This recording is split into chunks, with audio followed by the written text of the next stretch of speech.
Okay, can you see my title slide? Excellent. Perfect. Well, good morning, everyone. It is my pleasure to start this. This is very early here in Oregon, but hopefully I am awake enough to do this. I've made some slight adjustments to the presentation. As you'll see, the title is a bit different because as I was putting this together, it seemed that there was a broader story that I should tell to this, this particular audience. So this is going to be a discussion of how we make rhyolites in continental arc flare-ups. And the Central Andes is one of the premier areas for large-scale silicic volcanism. And it turns out for different styles of rhyolite generation.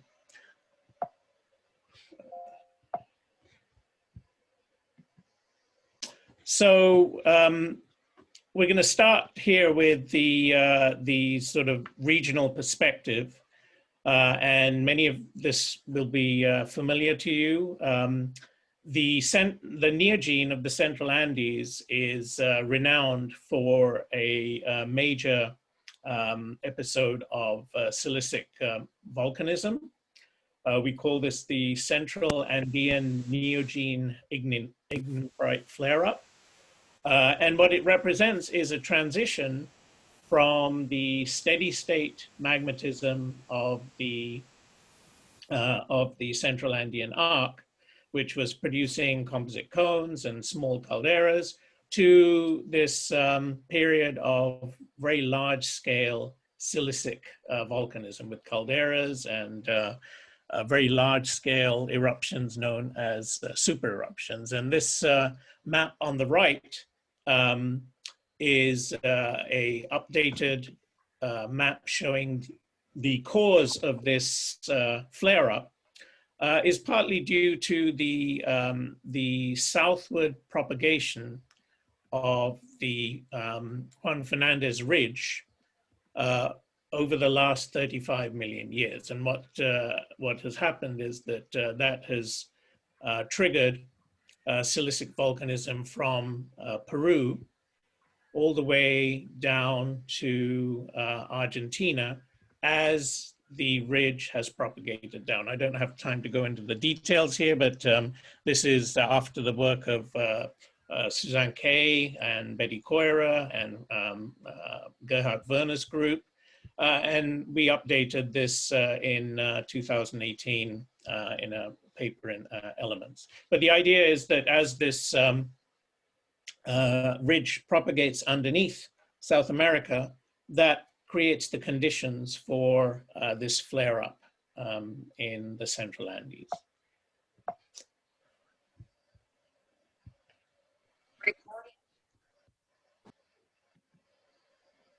So I'm going to focus on the area known as the Altiplano Puna Volcanic Complex. This is between 21 degrees and 24 degrees south. And it straddles the borders of Chile, Bolivia, and Argentina. And we're looking at a period of time of about 10 million years, between 10 to 1 million years, during which there was this really intense period of silicic volcanism, about 15,000 cubic kilometers of magma at least. The majority of it is very monotonous, high potassium calc-alkaline dacite. From four major calderas and various smaller ignimbrite sources shown here in a map from the work of Morgan Salisbury in 2013. And the general agreement is that these dacites represent about 50% crust and 50% mantle. And on the right, you can see some of the beautiful terrain that this Altiplano Puna volcanic complex represents. So it's these layers of ignimbrite forming the basement to the younger volcanoes of the modern arc.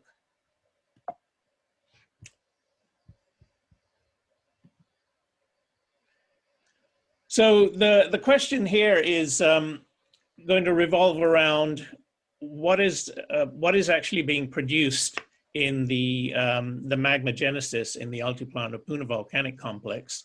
If we look at a compilation of the data, what we see is that there's a range of compositions from andesites through to high silica rhyolites. And the bulk of the composition is in this dacite range. And this histogram here, I'm sorry, it's so small, but you should be able to see that almost 90% of the volume is in this very narrow dacite range of composition. And rhyolites are quite rare. So one would think that what's happening here in this flare-up is that we're producing primarily dacitic magmas, and rhyolites are subordinate. But the story is a little different because the dacites are simply rhyolitic magmas with a significant amount of crystals in them. The details of how these dacites are formed is not critical to this story. It's essentially a assimilation fractional crystallization story that many people have already talked about. And there's a concordance between the composition of the magmas and upper crust, shown here on the right. Our interest, though, is in this limited compositional range that we call rhyolites here. How are these rhyolites produced, and what is their role in the formation of this big volcanic province?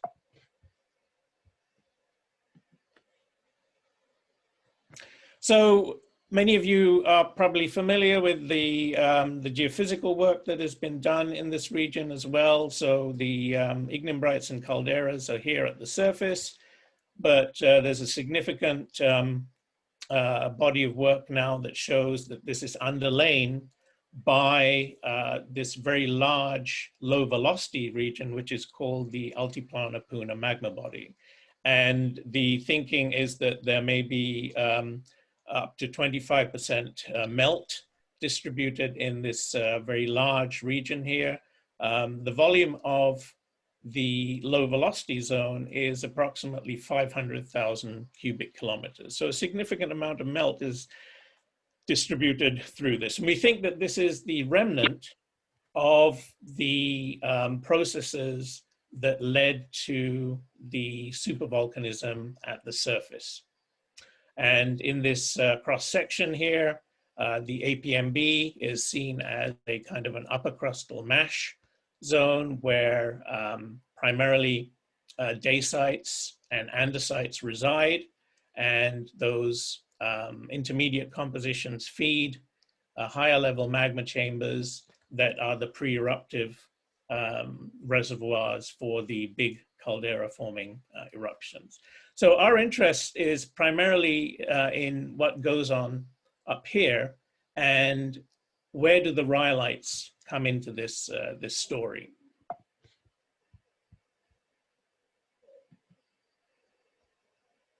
So we're going to start with one of the first rhyolites that was really studied in this region, and that's the rhyolite of the Tocanao ignimbrite. The Tocanao ignimbrite is the initial eruption from the La Picana caldera approximately 4 million years ago. This is the stratigraphy of the La Picana eruption here. And what we have is a high silica rhyolite ignimbrite underlying the much larger monotonous dacite of the Etana ignimbrite. And the work that was done by Jan Lindsay and her group essentially shows that we can see here the compositional range in the Etana. I've lost my my screen here. Hang on a minute. Okay. Yeah, so you can see here the Tocanao ignimbrite is high silica rhyolite, and the the Etana ignimbrite is a dacite, and there's little vestiges of andesite in there as well. And the model that was developed by Jan and our group is that the high silica rhyolite represents the extraction of a residual liquid from this dacitic mush, which represents the main volume of the system, and that's the Etana ignimbrite. So the Tocanal rhyolite was erupted first, and then the Etana dacite came next. So this represents a rhyolite that is extraction of residual liquid from a dacitic mush. So the next example is the rhyolites from the Tara ignimbrite, and this is from the Guacha caldera in southwest Bolivia, just north of La Picana. And this is the work of Rodrigo Iriarte and Stephanie Grocki and our group. And we're going to focus on the Plinian, the early stage of the eruption of the hang on just a minute, I've lost, yeah. The early stage of the Tara ignimbrite, the Plinian fallout, and the final phase of the eruption, which is the Chadnantor dome. And here you can see that these are the most extreme compositions, and they are of high silica rhyolite. So we're interested in how these rhyolites are produced within this mass of monotonous dacite. And in this case, there's two different origins for these rhyolites. This is a very complex diagram, but the point here is that the Plinian rhyolite, the early stage of the ignimbrite eruption, is actually fractionated from andesite, and that's shown over in this panel here. There's an initial andesitic magma that penetrates into the dacite, it fractionates, and the rhyolite that is produced is by in situ fractionation within the dacitic mush, but it's not the residual liquid of the dacitic mush. And then the final stage, the post-caldera domes, the Chadnantor dome, in this case is desegregation from that crystal mush. So we have two different origins of rhyolites from this big dacitic reservoir. So that brings me to the latest work that we've been doing, and this is the work by new grad student Chuck Lewis, and we're also working with Dale Burns on this, and this is an ignimbrite known as the Caspana ignimbrite. It's a very small, relatively small volume ignimbrite. The Caspana region is located in an interesting position here on the edge of the trace of the big seismic low velocity zone. And the exposure of the ignimbrite, it's covered by younger deposits, but it's primarily exposed in this region of Tecumseh through Caspana. And it's related to this chain of volcanoes, it seems. We think that the source area is buried underneath this chain of volcanoes here. Okay, and its age is constrained by stratigraphy to be around 4.59 to 4.09 million years. So the Caspana ignimbrite is interesting because it's probably the most heterogeneous ignimbrite in the APVC, and the details of the stratigraphy are not critical, but there's an early Plinian phase with a flow unit above it that we call phase 1, and this is primarily a phase 1 rhyolite, and then the phase 2 is a mixed andesite rhyolite ignimbrite. And what we can see here is that phase 1 is in green, that plots over here, the phase 1 rhyolite. And then the phase 2 has this mixed andesitic composition, And you can see that there's a big compositional gap between the andesite magma and the rhyolitic magma. The open symbols are glass. And it turns out that the isotopic compositions of phase 1 and phase 2 are quite distinct. It's limited data, but it's clear that the phase 1 is a less radiogenic version compared to the andesite and rhyolite of phase 2. So it's clear that these have quite different, different origins here. So the work that Chuck has done is showing an interesting story that the phase 1 rhyolite has to be produced by partial melting of a granodioritic protolith, and that's shown here in this bright green. And the rhyolite of phase 2, here in purple, is a direct fractionation model from the andesitic parent here. So again, two very different origins of rhyolites within the same ignimbrite. And at face value, it looks like there's just one rhyolite, but when you go in and start looking at these things in detail, there's a lot of heterogeneity in there, and there's at least 2 rhyolites represented with quite different origins.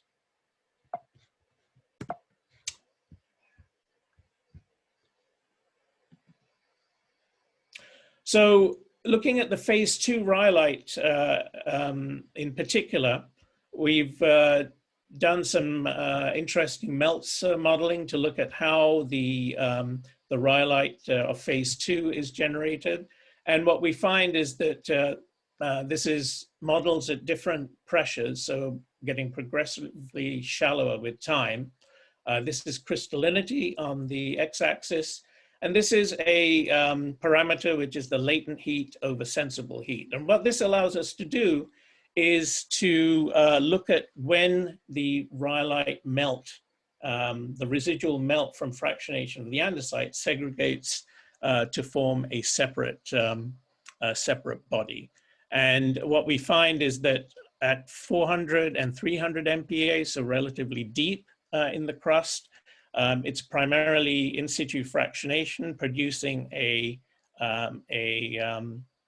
gabbroic mush with a rhyolitic residual liquid. And then when we get to shallower levels, the conditions are ripe to allow the segregation of that residual liquid and the production of a separate body of rhyolitic magma with the fractionation of fayalite and quartz in that. So this is a process of progressive mush formation and melt extraction.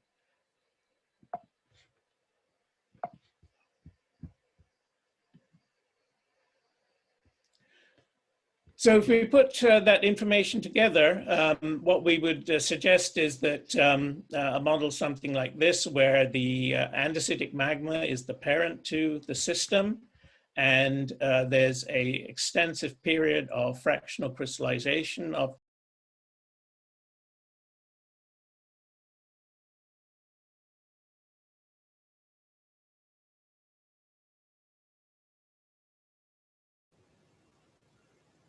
Ya no se escucha nada.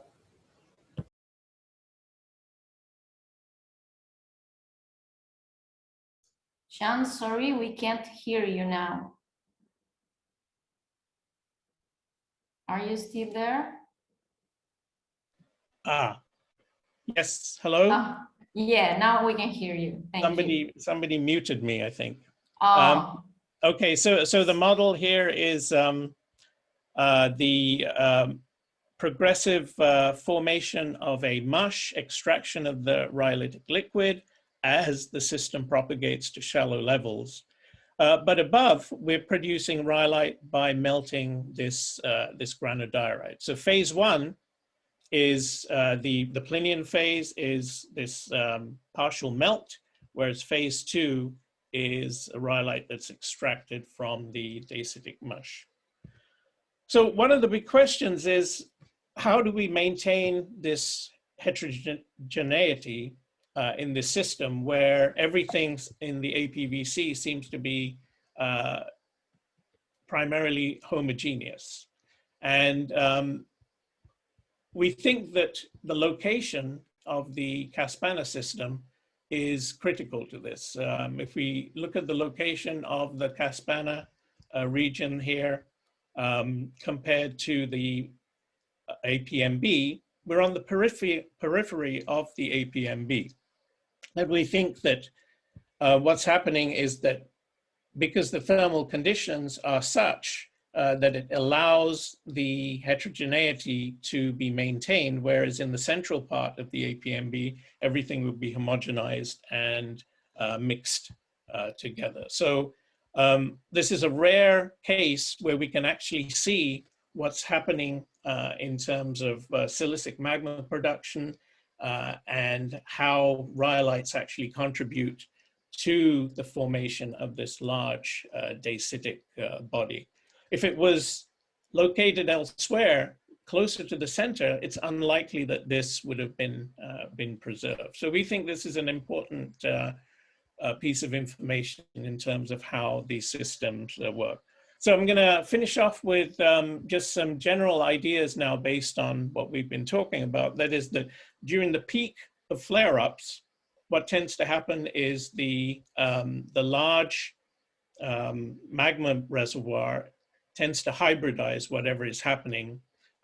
His andesite coming in, that andesite may fractionate to rhyolite, but eventually that all gets mixed in to produce this sort of dacitic composition. And that's what erupts mainly as flareite magmas.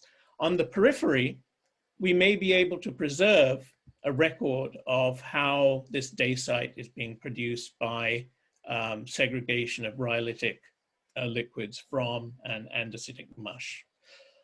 When the flare-up starts to die out and we have waning conditions, we can produce more heterogeneity. And in this case here, because the thermal conditions in the system allow for less mixing and limited homogenization, we can produce primary rhyolites from andesite fractionation. And this would be the example of the Perico or the Guacha system here. We can have rhyolite segregation from the mush. This would be the Tocanao ignimbrite, and this might represent the early stage of the Tara eruption. So I'm going to leave you with some sort of thoughts about what the Central Andes and the APVC tells us about rhyolite production and preservation.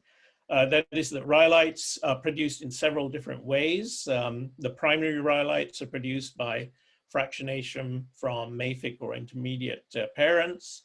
Other primary rhyolites are produced by melting and partial melting of appropriate protoliths. Secondary rhyolites are produced by extraction or segregation from the big dacitic mush that is produced. And those would be things like the Tocanao and the Chadnantor dome that I talked about from Cerro Guacha. So during waxing conditions, we tend to sort of promote homogeneity, and we're very lucky to find any kind of heterogeneity. But during waning conditions, towards the end of the flare-up, heterogeneity is preserved. And that's the case of the Caspana ignimbrite, because it's on the peripheral zone here. So I will leave you with that, and I look forward to any questions you may have. Thank you. Thank you very much, Sean. And now we have 5 minutes for questions. So for the public, if you want, you can write your questions in the chat, or also you can raise your hand and we can leave you just do the question yourselves.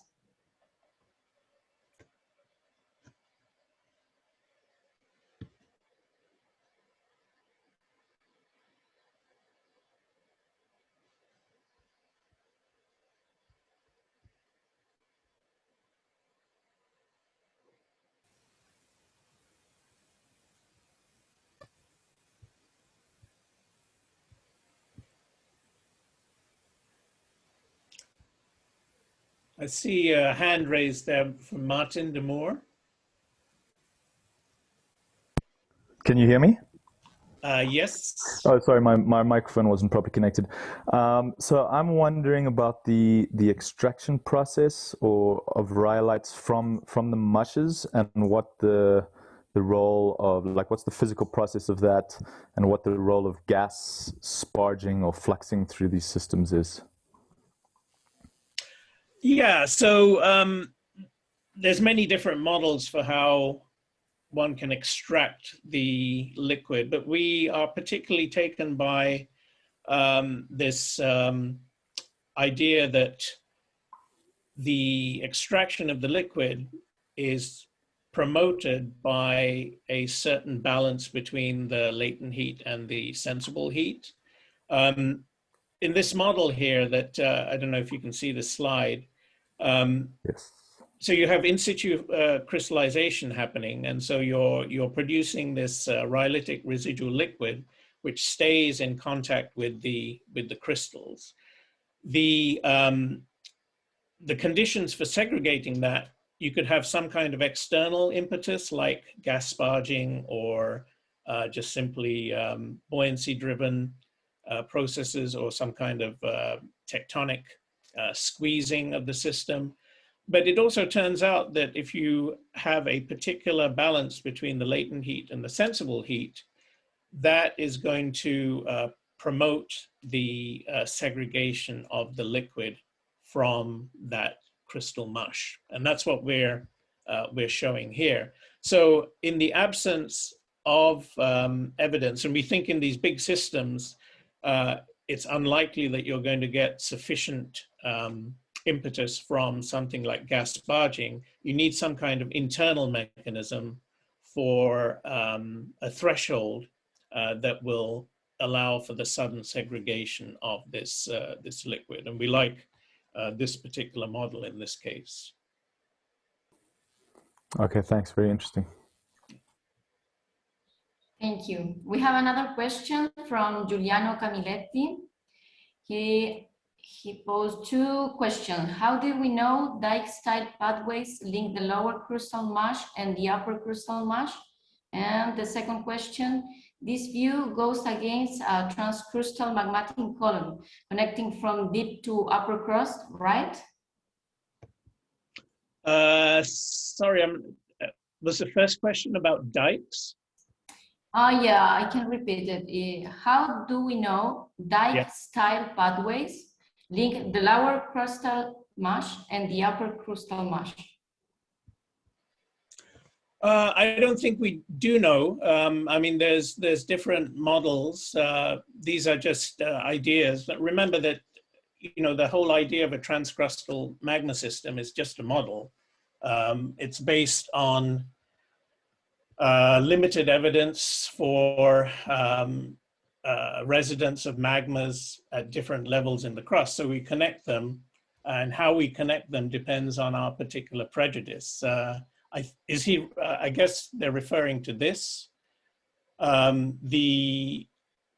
There's various different ideas about how you transfer magma from the base of the crust to the mid crust to the upper crust. And one of the more efficient ways of doing it is apparently through dikes.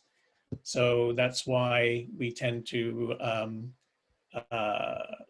prefer dikes over to some other process. I don't think that goes against transcrustal magma systems. All transcrustal magma systems mean is that there's magmatism throughout the crust. How those different areas of residence are connected is not specified, or not, we don't really understand that. It's not based on evidence, it's based on prejudice, I guess.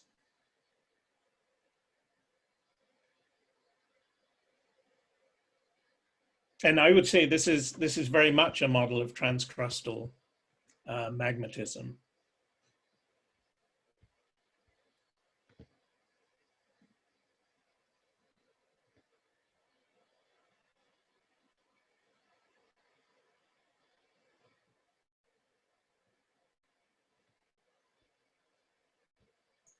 Okay, now I can talk. Thank you very much. We have time for a couple more questions.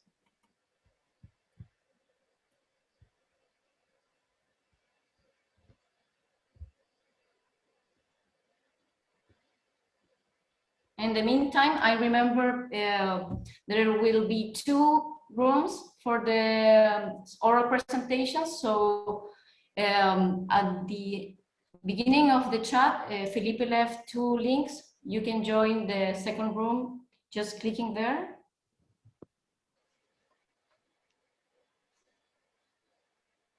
It seems that we don't have more questions. So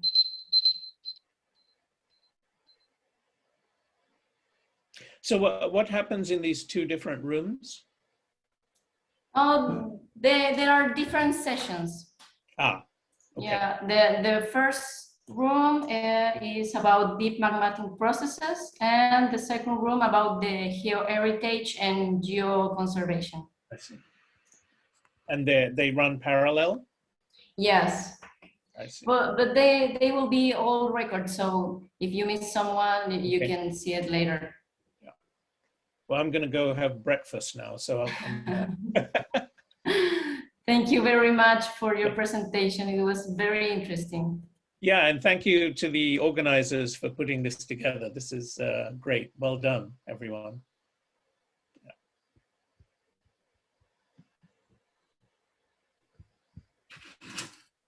Ok, muchas gracias María, y también agradecer al profesor Jean de Silva por esta interesante presentación. Bueno, ahora vamos a, el evento se va a dividir en 2 sesiones, como lo ha mencionado María.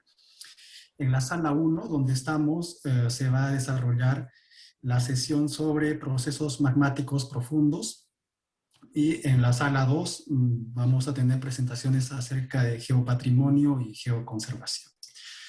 Well, as I told in Spanish, this is the room 1 where it will be held the session about deep magmatic processes. And in the second room will be held the session about geoheritage and geoconservation. So you can change, you can see the link in the chat. Also, you can find, if not possible to see the presentations, you can see those in the YouTube account of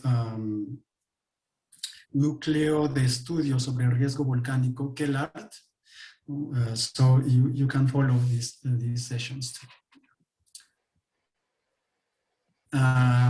Bueno, vamos a dar inicio a la sesión sobre procesos magmáticos profundos. Estamos en la sala 1 y vamos a empezar con estas presentaciones.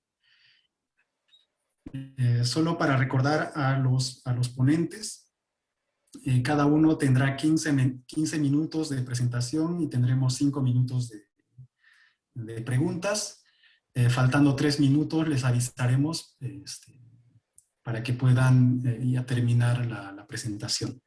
También recordarles que pueden hacer sus preguntas a través del chat del evento o también pueden levantar la mano.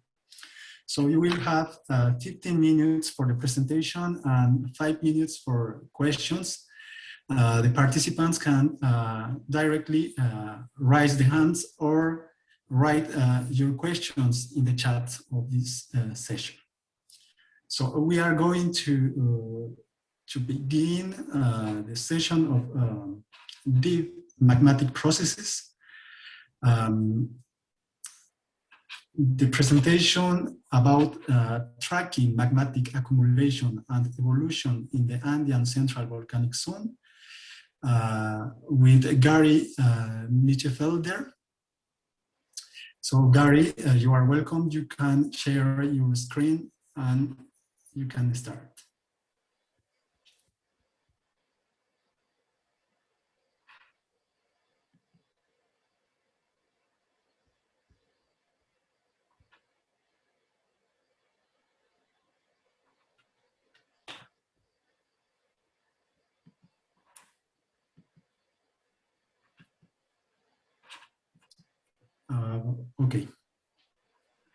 Now it's okay. We can see your screen.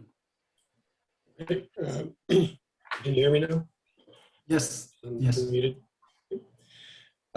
Thank you for the opportunity to talk today. This is a project that we're just getting started in, and I'm really excited to see what comes of it in the long term. It'll be mostly focused on just the beginning stages of where we're at today, but it's an ongoing thing, so I'm hoping to have more results in the near future for this project.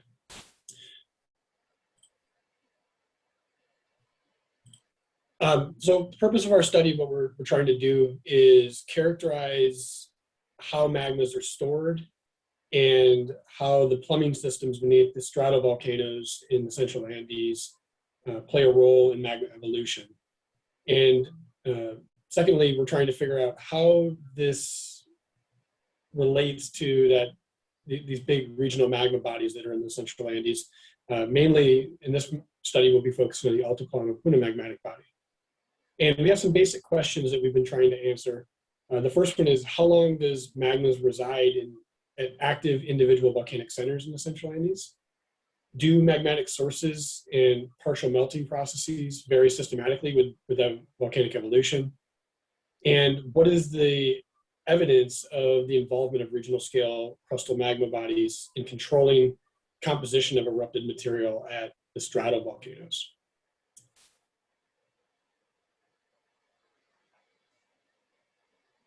So the purpose of our study is focusing on 6 volcanic centers in the Central Andes that are outlined in the figure here as the little red triangles. And we've broken it into basically 2 different ways of thinking about it. The first one is we're collecting samples from a northern transect, basically an east-west transect, a series of east-west transects that represent the arc front into the back arc, as represented here by the red box. And we're focusing on Uturuncu volcano in Bolivia, the Yagüe volcano along the Chilean-Bolivian border, and Acanquilcha volcano firmly in Chile.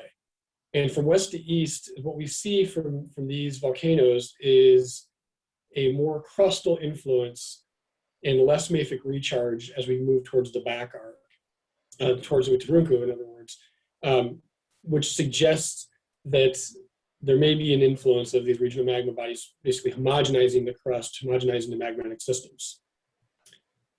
The second part of what we're focusing on will be a long arc trend of the arc front, and this will focus mostly on Acanquilcha volcano to the north, and then the San Pedro Linzor chain, Lincacú border, and Lascar volcanoes, which is just off the map here.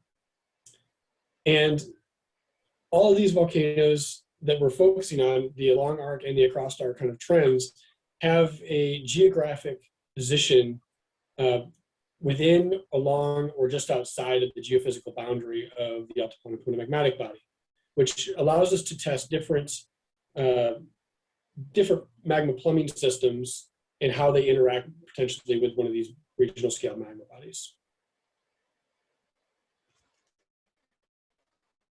So to kind of summarize what Sean just talked about with the Altiplano Puna magmatic body, this big regional scale magma body in the area, beneath Cerro Uturuncu in Bolivia, the percent partial melt of the Altiplano Puna magmatic body is the largest. And and geophysical estimates suggest, as Sean mentioned, that 500,000 cubic kilometers of material. It's fairly shallow in depth, somewhere between 4 and 25 kilometers below sea level, and may contain as much as 25% partial melt in this the middle magma body. The volumes of eruptible melt and the percent melt overall tends to decrease with distance away from the interior, as represented by this figure by Godoy et al. In 2017, that suggests that there's potentially less influence of the magma body as you move towards the arc front from the back arc.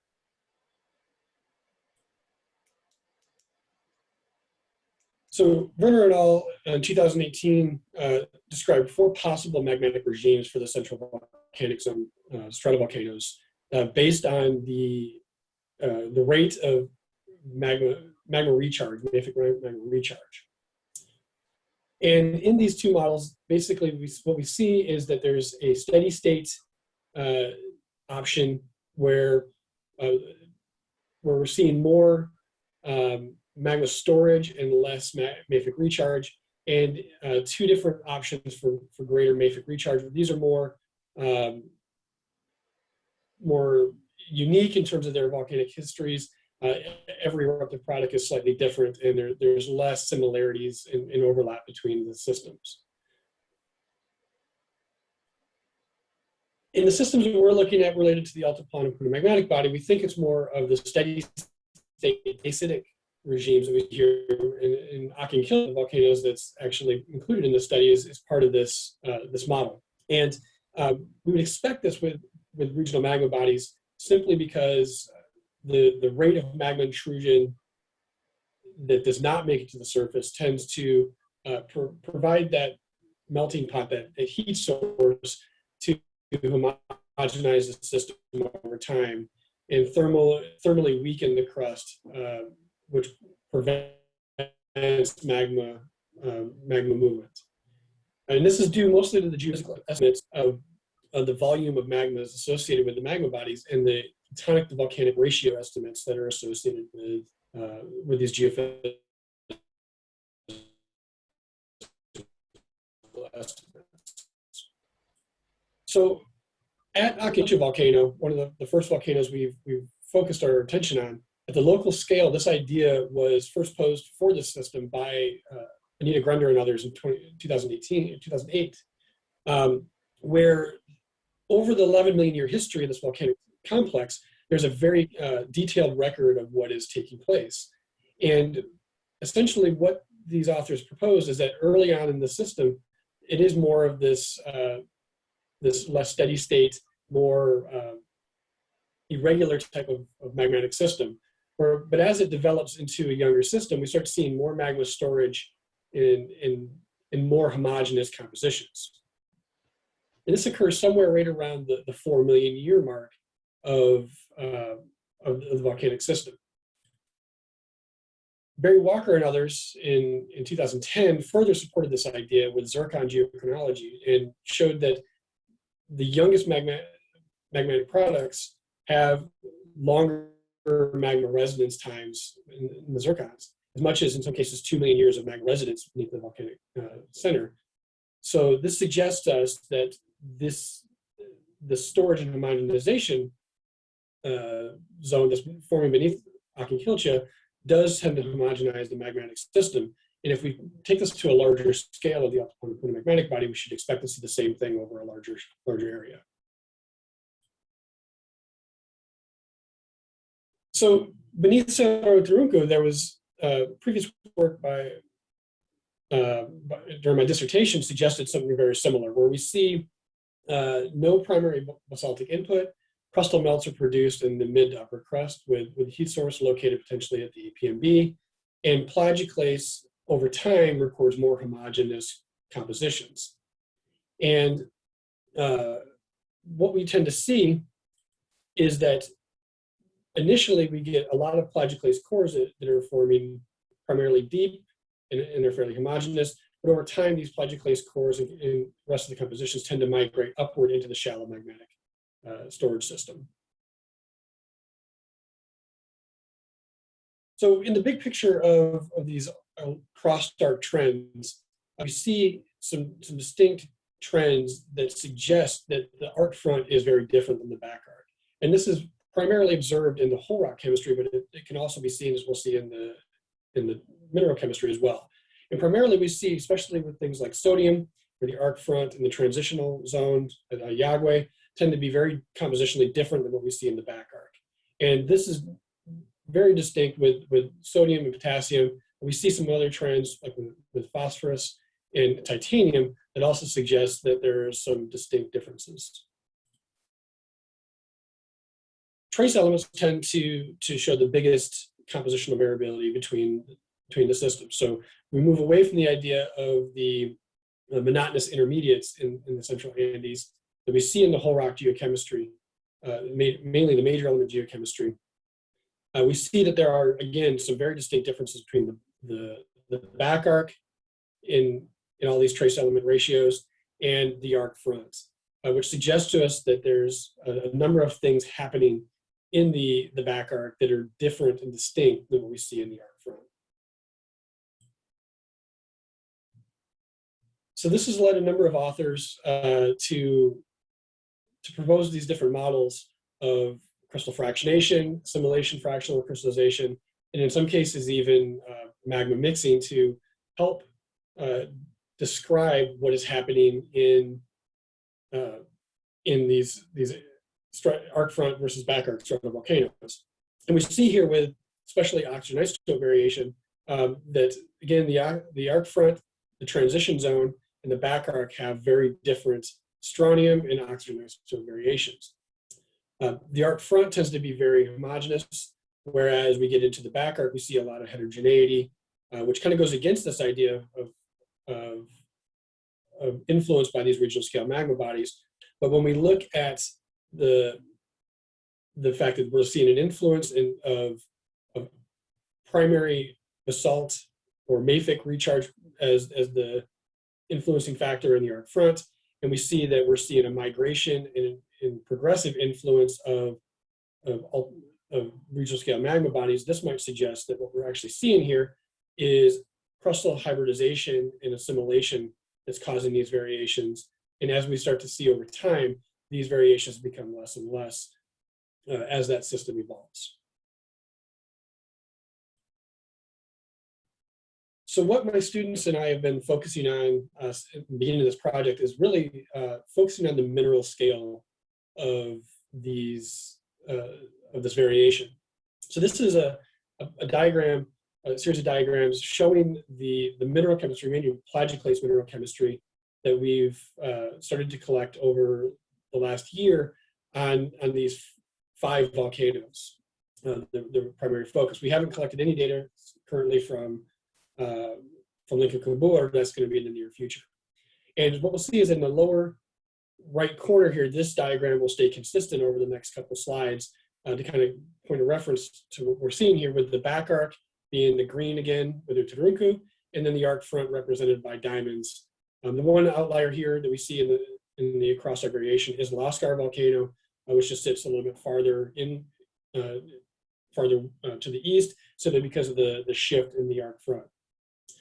But what we see is that we have this massive range in compositions that we see across the different volcanoes. When we start breaking these down into individual volcanic systems, there's some trends that start to come out.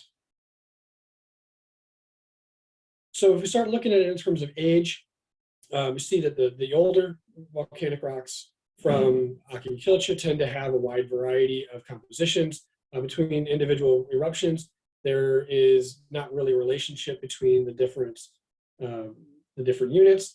And as we start moving into younger products, we start seeing more and more homogenization. And this is especially true with Akintilcha volcano that we see here, kind of that's behind the symbols there.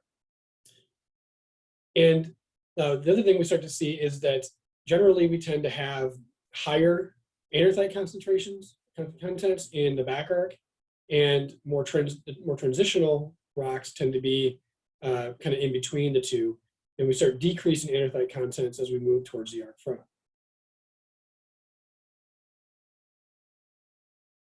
So then if we break it down into individual, just that last 1 million year history, there tends to be some more distinct trends that we tend to see out of this. Mainly that early on, we see in the back arc, we see a lot of variation that becomes, well, there's still a little bit of variation here in the major elements of these feldspars. They become lesser and more homogeneous over time. With the transition zone, again, we see this kind of the same trend, but we see less of this this trend occurring, which suggests that maybe there's flexing influence of the plumbing system. Maybe we're getting a little bit of homogenization over time. We're getting some magmas that are bypassing the system altogether.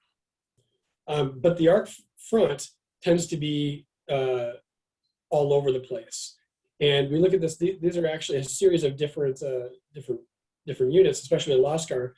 This is basically everything that Lascar has produced. We see that there's a wide variety of compositions over time. So some of our general conclusions that we have at the moment are that the arc front centers tend to average a lower anorthite contents, but be more restricted in their iron and magnesium contents. They tend to also see a wider range between units. So in individual unit, we have these more restricted values, but between units, they don't tend to be consistent. The older back arc lavas tend to be more heterogeneous than any of the other lava types observed, and tend to be have more of a defined trend in the mineral chemistry. And then variations in oxygen and strontium in plagioclase compositions for each lava suite is limited within the most variation, with the most variation occurring early on in the volcanic history. So as I mentioned, this is an early stage of this project. We've been working on this for only a few months with samples that we currently have in-house. We have a lot of work that we're actually trying to do, and this is all just a setup that we've done to this point of the next couple phases of this project. The next thing we're actually going to start working on, and we've started collecting this data, is starting to collect diffusion geospeedometry, or diffusion magma residence times of plagioclase and pyroxenes for these different volcanoes. We have a series of lava flows from each of these units that I have a couple master's level students, Casey Buckley and Drew Laviata-Garman, who are working on. I'm going to have a series of new students who are coming in who are going to be expanding this work to some of the other volcanic systems. In total right now, we have about 30 samples that we're running these analyses on, and we're getting pretty good results for a preliminary assessment. The next phase, though, this is probably the one that's going to give us the most information out of these, is going to be zircon, uranium, thorium, and uranium lead geochronology of these arc front volcanic systems and the back arc systems. We currently have about 19 samples that we've been able to separate zircons from Uturuncu, Yagüe, and Akinquilcha, as well as the data that Barry Walker and others in 2010 put together. We have about 15 more samples from Lincacabur, San Pedro Linzor chain, and Lascar that we are hoping to be able to collect zircons out of. It just depends on new samples being collected and whether or not the zircons are present in those samples or not. So we're hoping to collect these new samples in the next year or so, and get down to do field work in Chile, with things hopefully calming down in the next few months. And then one other area that we're really excited about trying to work on is looking at strontium isotope ratios in plagioclase. So this is an example from Uturuncu volcano, but we're going to be focusing mostly on the April 1993 Plinian eruption of Lascar, the less than 1 million year old rocks from Akinquilcha, and then more on Cerro Uturuncu in Bolivia. And what we found in previous studies with Uturuncu, with a few analyses we have, is that we see a general trend within these rocks that tends to reflect more homogeneous compositions over time. And we want to test this a little bit further to gain a better understanding of the processes that are operating in these subvolcanic plumbing systems. So with that, I'm happy to take your questions and would love to talk about this further. Okay, thank you very much, Gary. So we have time, some few minutes for some questions. If you have questions, you can raise directly your hands and activate your microphone, or you can write the questions in the chat.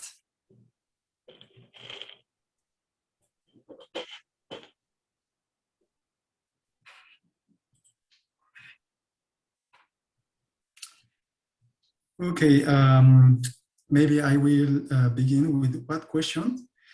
It's interesting to look that differences in the isotopic composition between the forarc and the back-arc volcano, the Uturuncu one.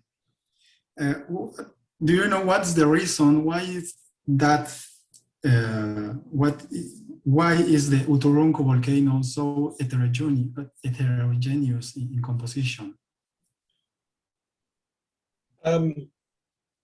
My working idea on that is that initially it's assimilating a wider variety of crustal components that are imparting their signature on the magmatic system.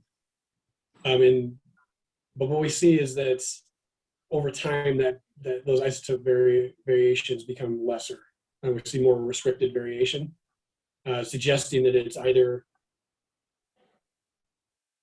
starting to assimilate the same composition, the same ratios, same contaminant over and over again, or it's actually hybridizing the crust a little bit to become more intermediate between the recharging magma composition and the crustal assimilate, so somewhere in the middle there. It's basically isolating it from that high strontium isotope ratio contaminant. Okay, there is no more questions. Thank you very much, Gary. Thank you. Thank you. Now we have Lorenzo Bardelli, who is talking about the deep hot zone beneath the southern Puna Plateau, evidence from the Miocene Quaternary Cordillera, the San Buenaventura volcanic system. Welcome, Lorenzo. And you can start.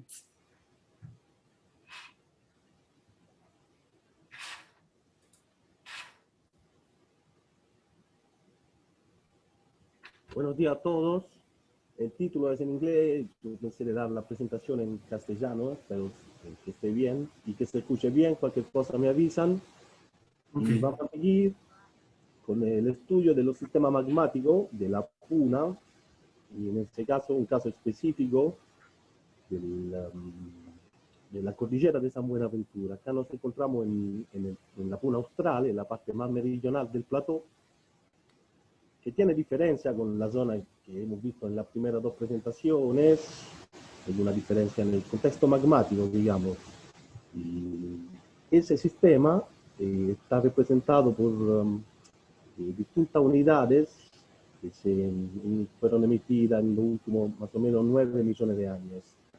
Y la particularidad es, bueno, tenemos roca riolítica, la más antigua, agua negra, que tienen edad 9,2 y 8,4 millones de años, y seguida por otra roca riolítica y dacítica, la Invita Rincón, y tenemos roca ácida también en la parte final del vulcanismo, con el complejo volcánico Cerro Blanco, que contiene la Invita Barranca Blanca, que es esencialmente una roca traquidacítica, y la riolita Campo de la Piedra Gómez y Cerro Blanco. Mientras que la actividad intermedia, el color verde, el complejo volcánico La Hollada, compuesto por esencialmente lava y domo lávico de composición intermedia, entonces tenemos andesita y dacita, y este complejo representa un magmatismo de larga duración, activo desde los 7, poco después de la Invita Rincón, hasta el 1,5 millones de años. Y la lava máfica, acá en esta zona, en esta región, el vulcanismo máfico es bastante distribuido, tiene un pico en la actividad en el Plioceno tardío cuaternario, y bueno, aflora el área de la cordillera de San Buenaventura y sus alrededores. Lo que hicimos, bueno, es recolectar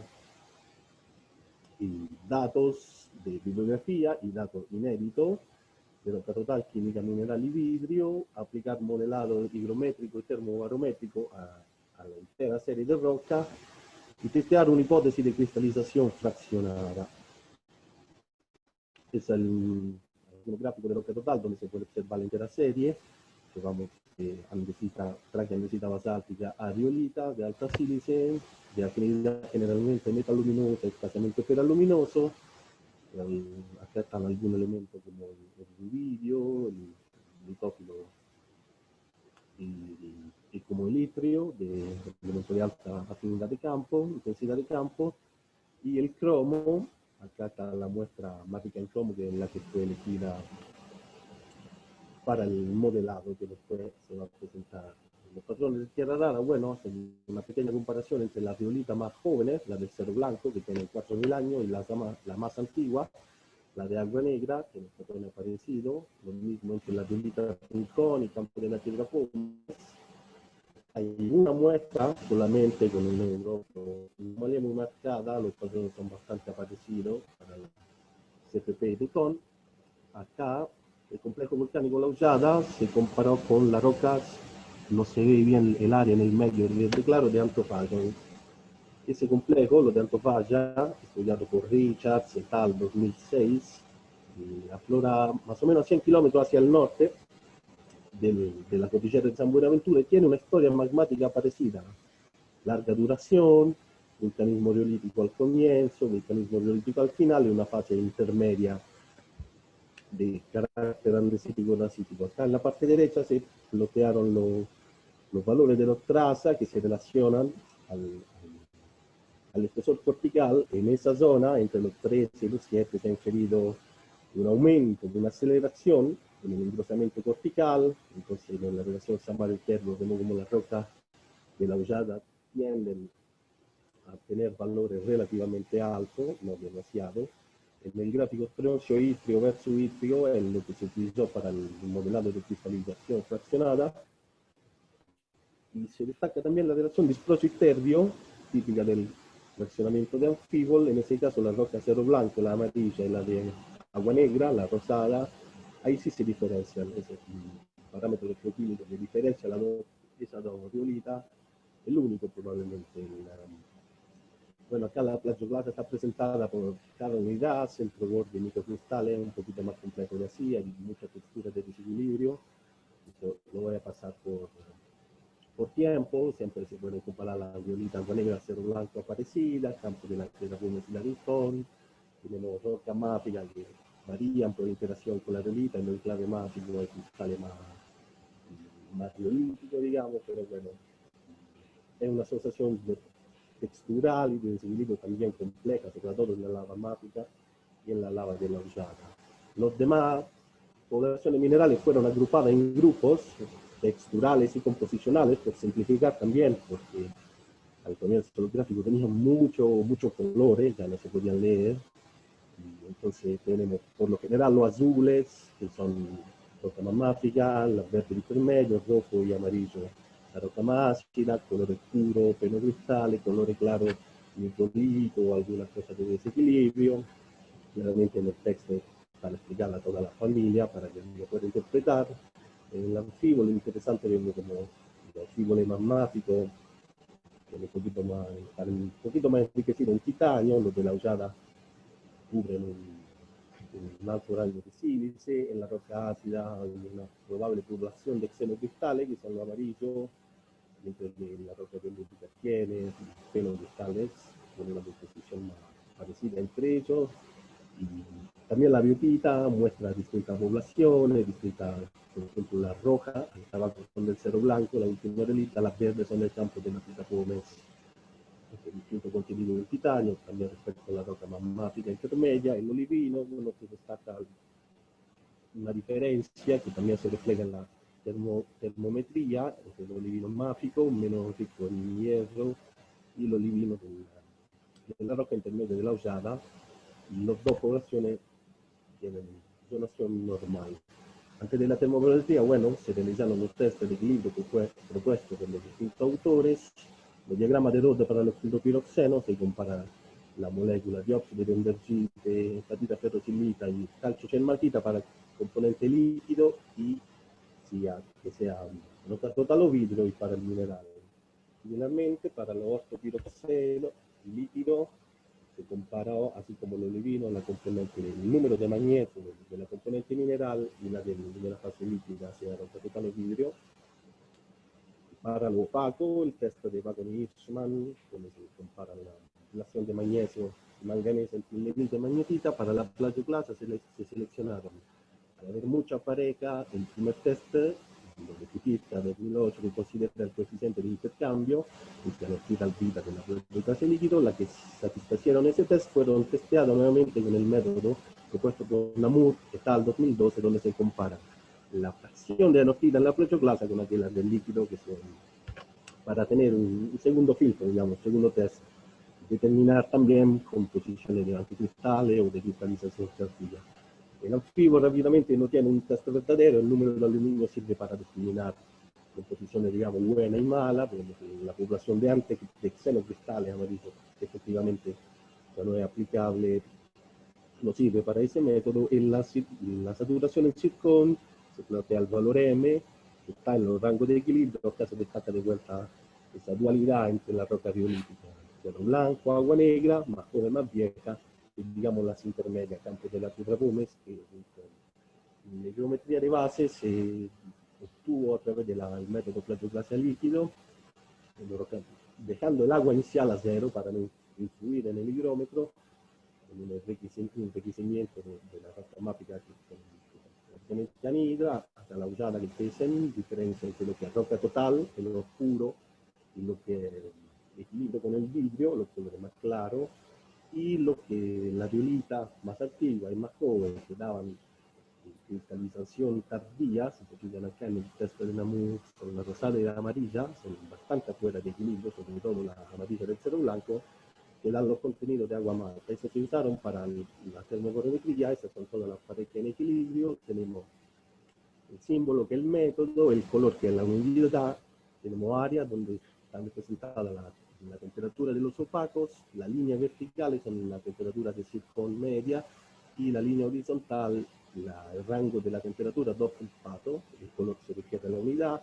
Entonces tenemos la roca biolítica más antigua, que dan unidades medio de la potencia media superior, convergen hacia los 4 kilowatts. Para la ñimbrita Rincón, el violeta, empieza a aparecer la firma de anfibio, que después quedará por todo el sistema magmático.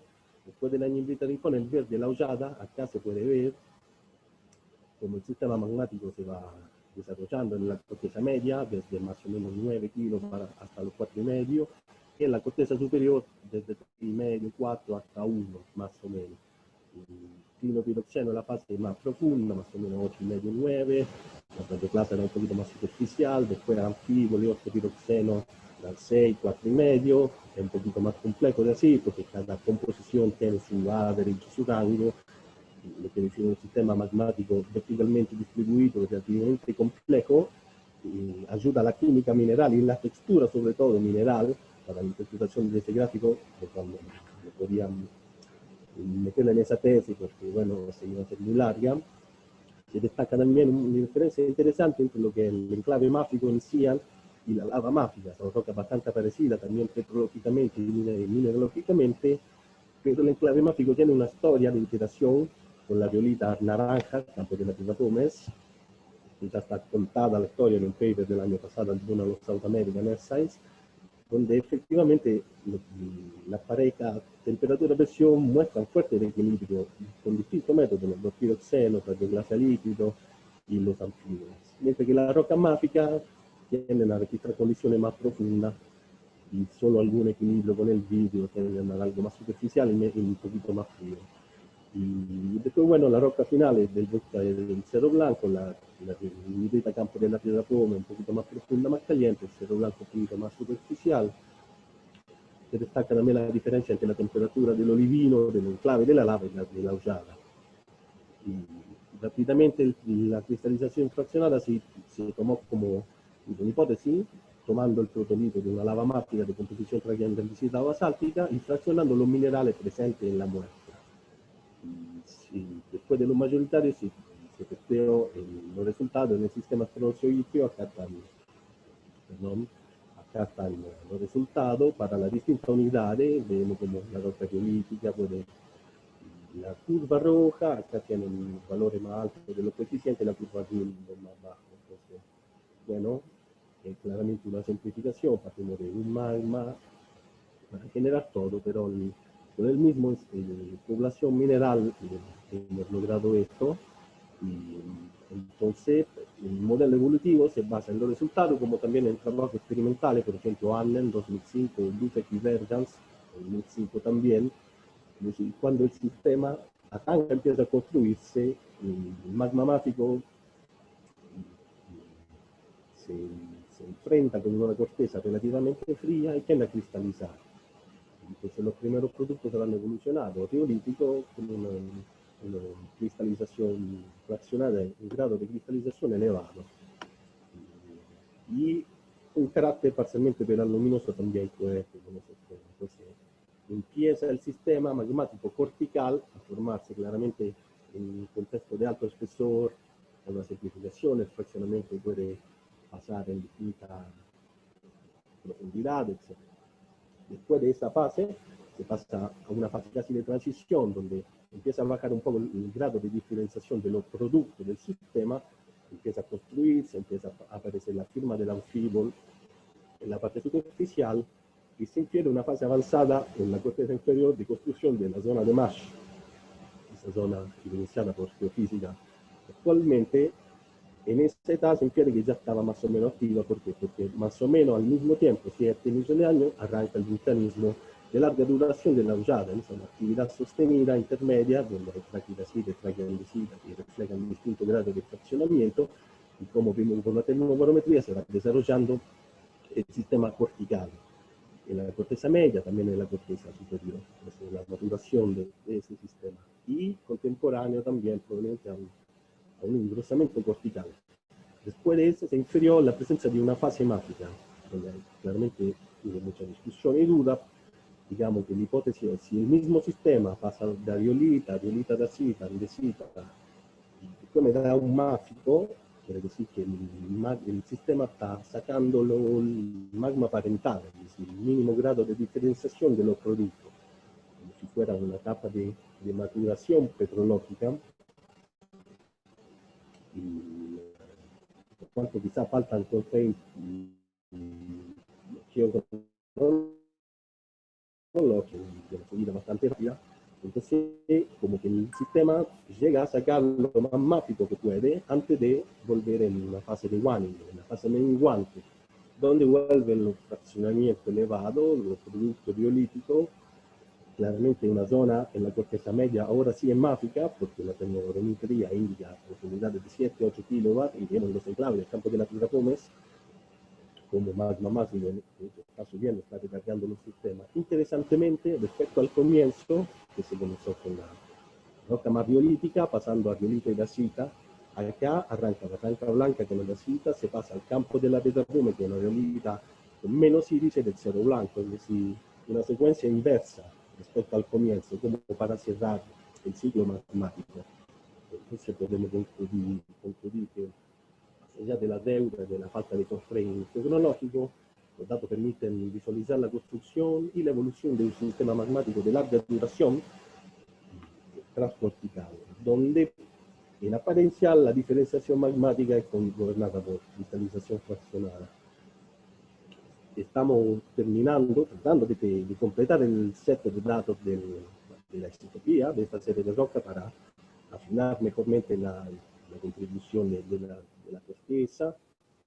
Lo que sí destacamos, y como ya se habló en la charla reciente, el significado del vulcanismo biolítico, que según nuestra interpretación refleja los momentos de menor actividad del sistema. O sea, al comienzo, con el más inmaduro que se está formando, de esa relación entre lo que el magma que recarga de abajo, el magma que evacúa y las condiciones de la corteza favorecen diferenciación. Y en la fase menguantes también, donde el sistema se va apagando, entonces vuelve los mecanismos de cristalización fraccionada, vuelven a prevalecer. Y bueno, nada, eso es todo. Espero que se haya escuchado bien y gracias por la atención.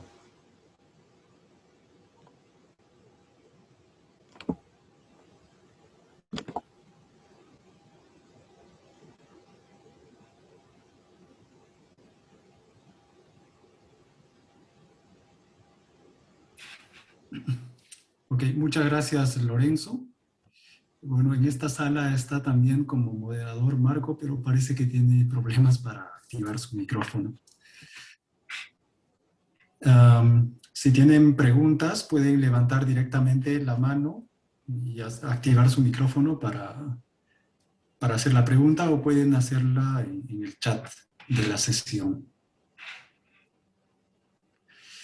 Tenemos a Modesto Portilla, quien levantó la mano. Modesto, adelante, puedes hacer la pregunta.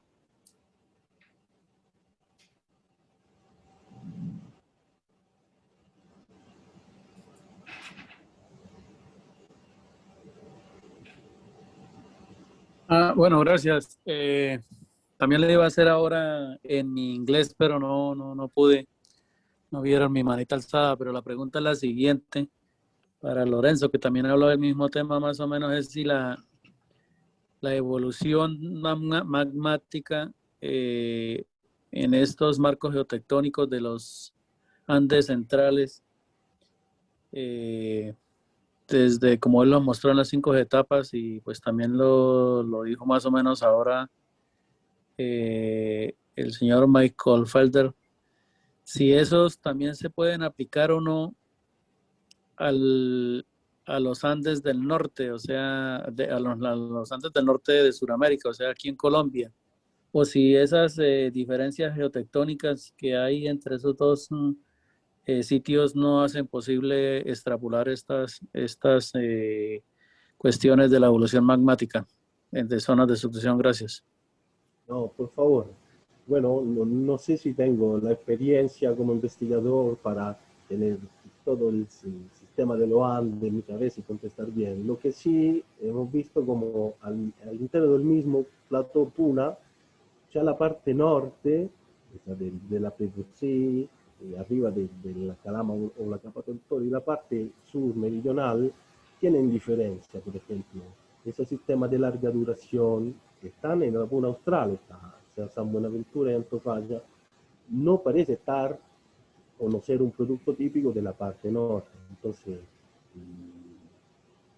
como tipo de esquema, el trabajo experimental te habla que al final el producto que sale depende de una completa interacción entre el magma que entra, recarga, la evacuación y la condición de la corteza. Cada contexto claramente es distinto, por eso no sé si tengo una respuesta completa para vos, digamos.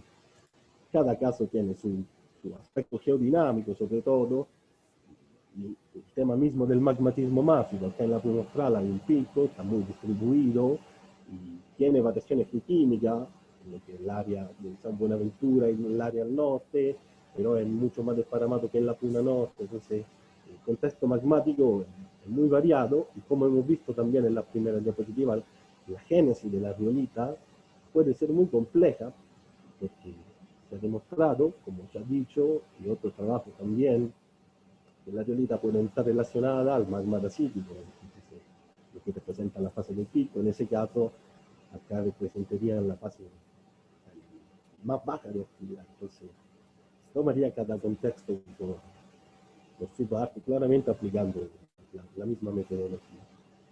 Pero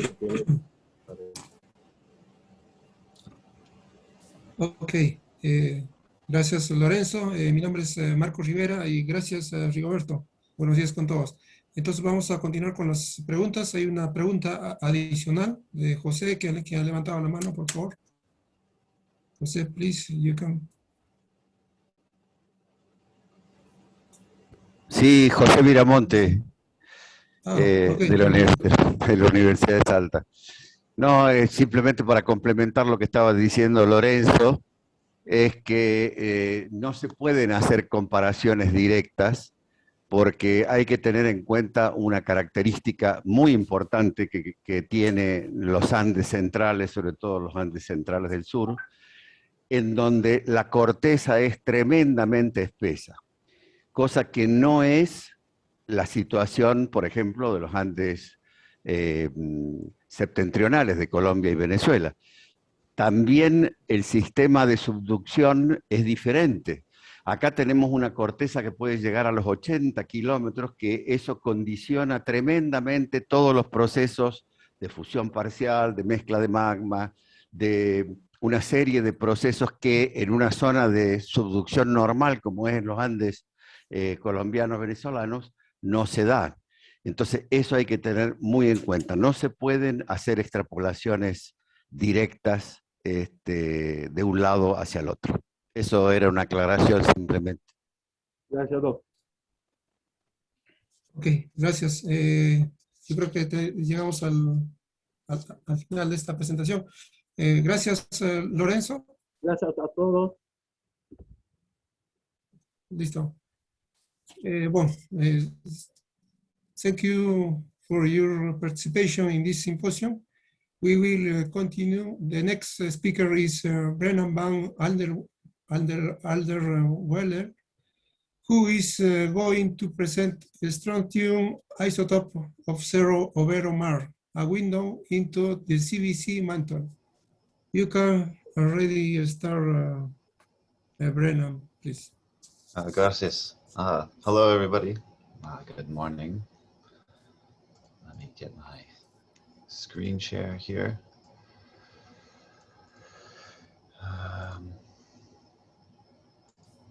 Yeah. All right. It's okay. Looks good? Okay. So I am, sorry, just a second. I want to present on some findings. I did a lot of this work a while ago, but I finally got some of this written up and it was published by Lithos earlier this year.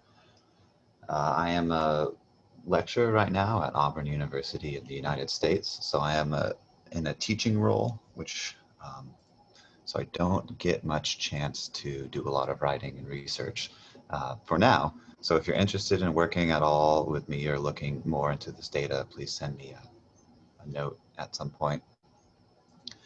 And then, so this presentation, I mostly wanted to present what did get published. I'll put the DOI in the chat for anyone who wants to check it out, which is what we have, mostly me, has discovered by looking at the chemistry of this one small monogenetic volcano called Cerro Overo, which is a maar that's right near Lascar stratovolcano, right in the central Andes classic arc, geographically and chemically as well. And what's really interesting about this rocks is that it's got a lot of olivine phenocryst, which is very rare for the region. So this is one of our chances to investigate sort of the mafic side of the central Andes, which is not very well studied. And so this is sort of, there's a lot of information here, but it's mostly along the lines of preliminary results. So check that out if you want to see it all written up with officially, and if you want to cite something for sure.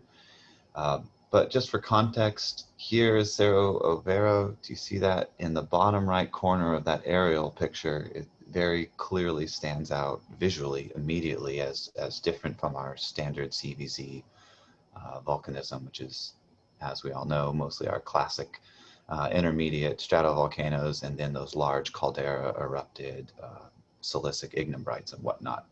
And here, this maar, it's interpreted as a Frieto magmatic eruption. It's a crater former, monogenetic, probably a single eruption. That's at the apex of this antiform.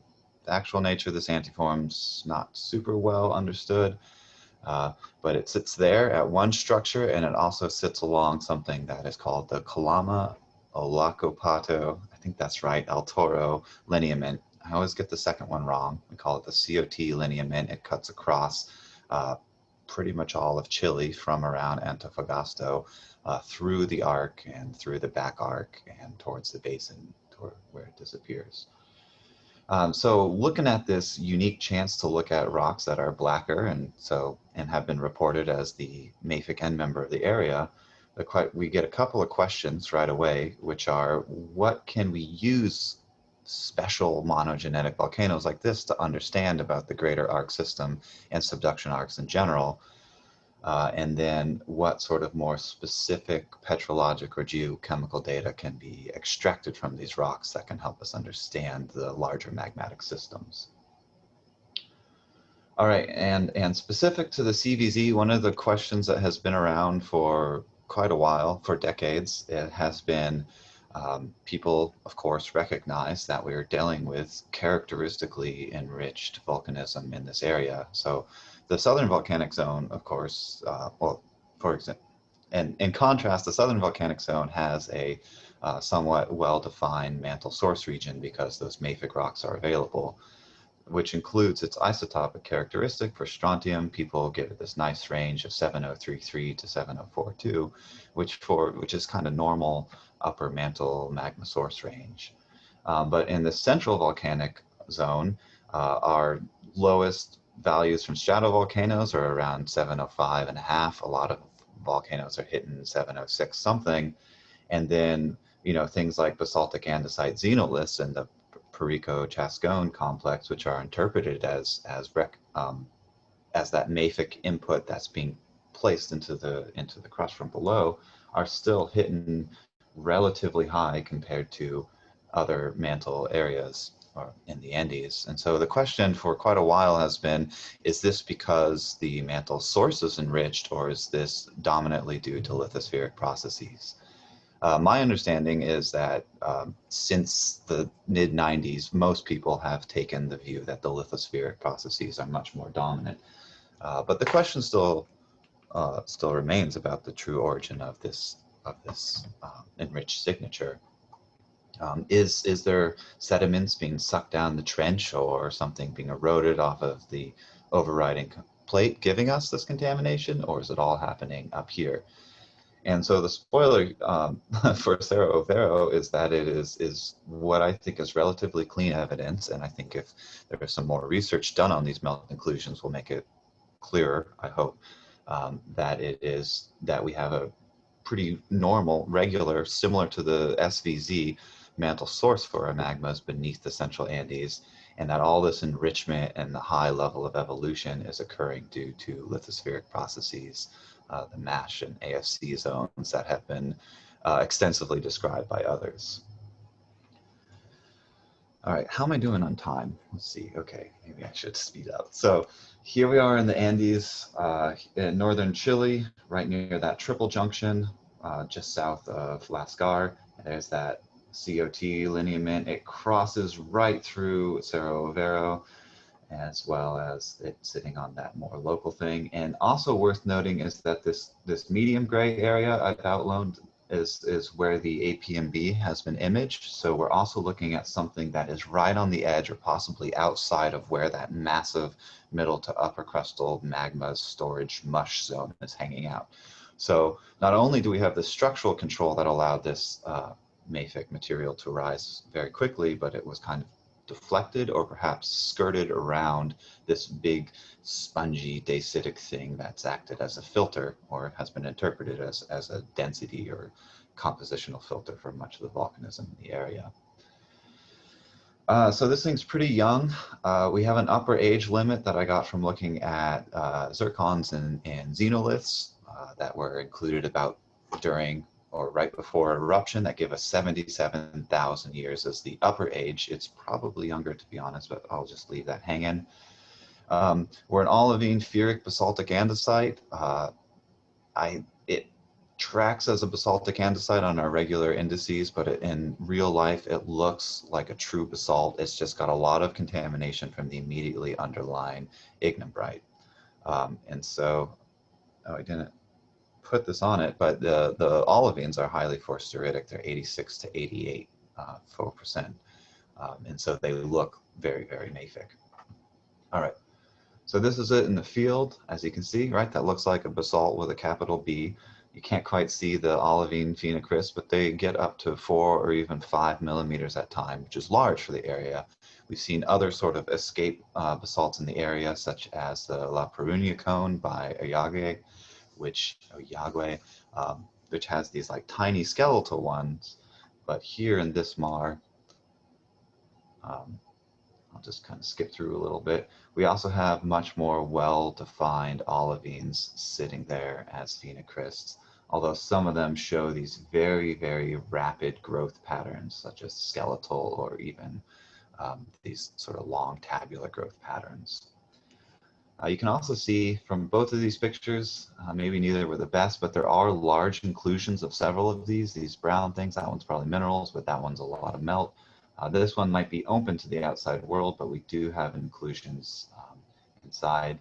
And you can see in microprobe work that some of these inclusions by phosphorus are kind of coherent with the overall crystals.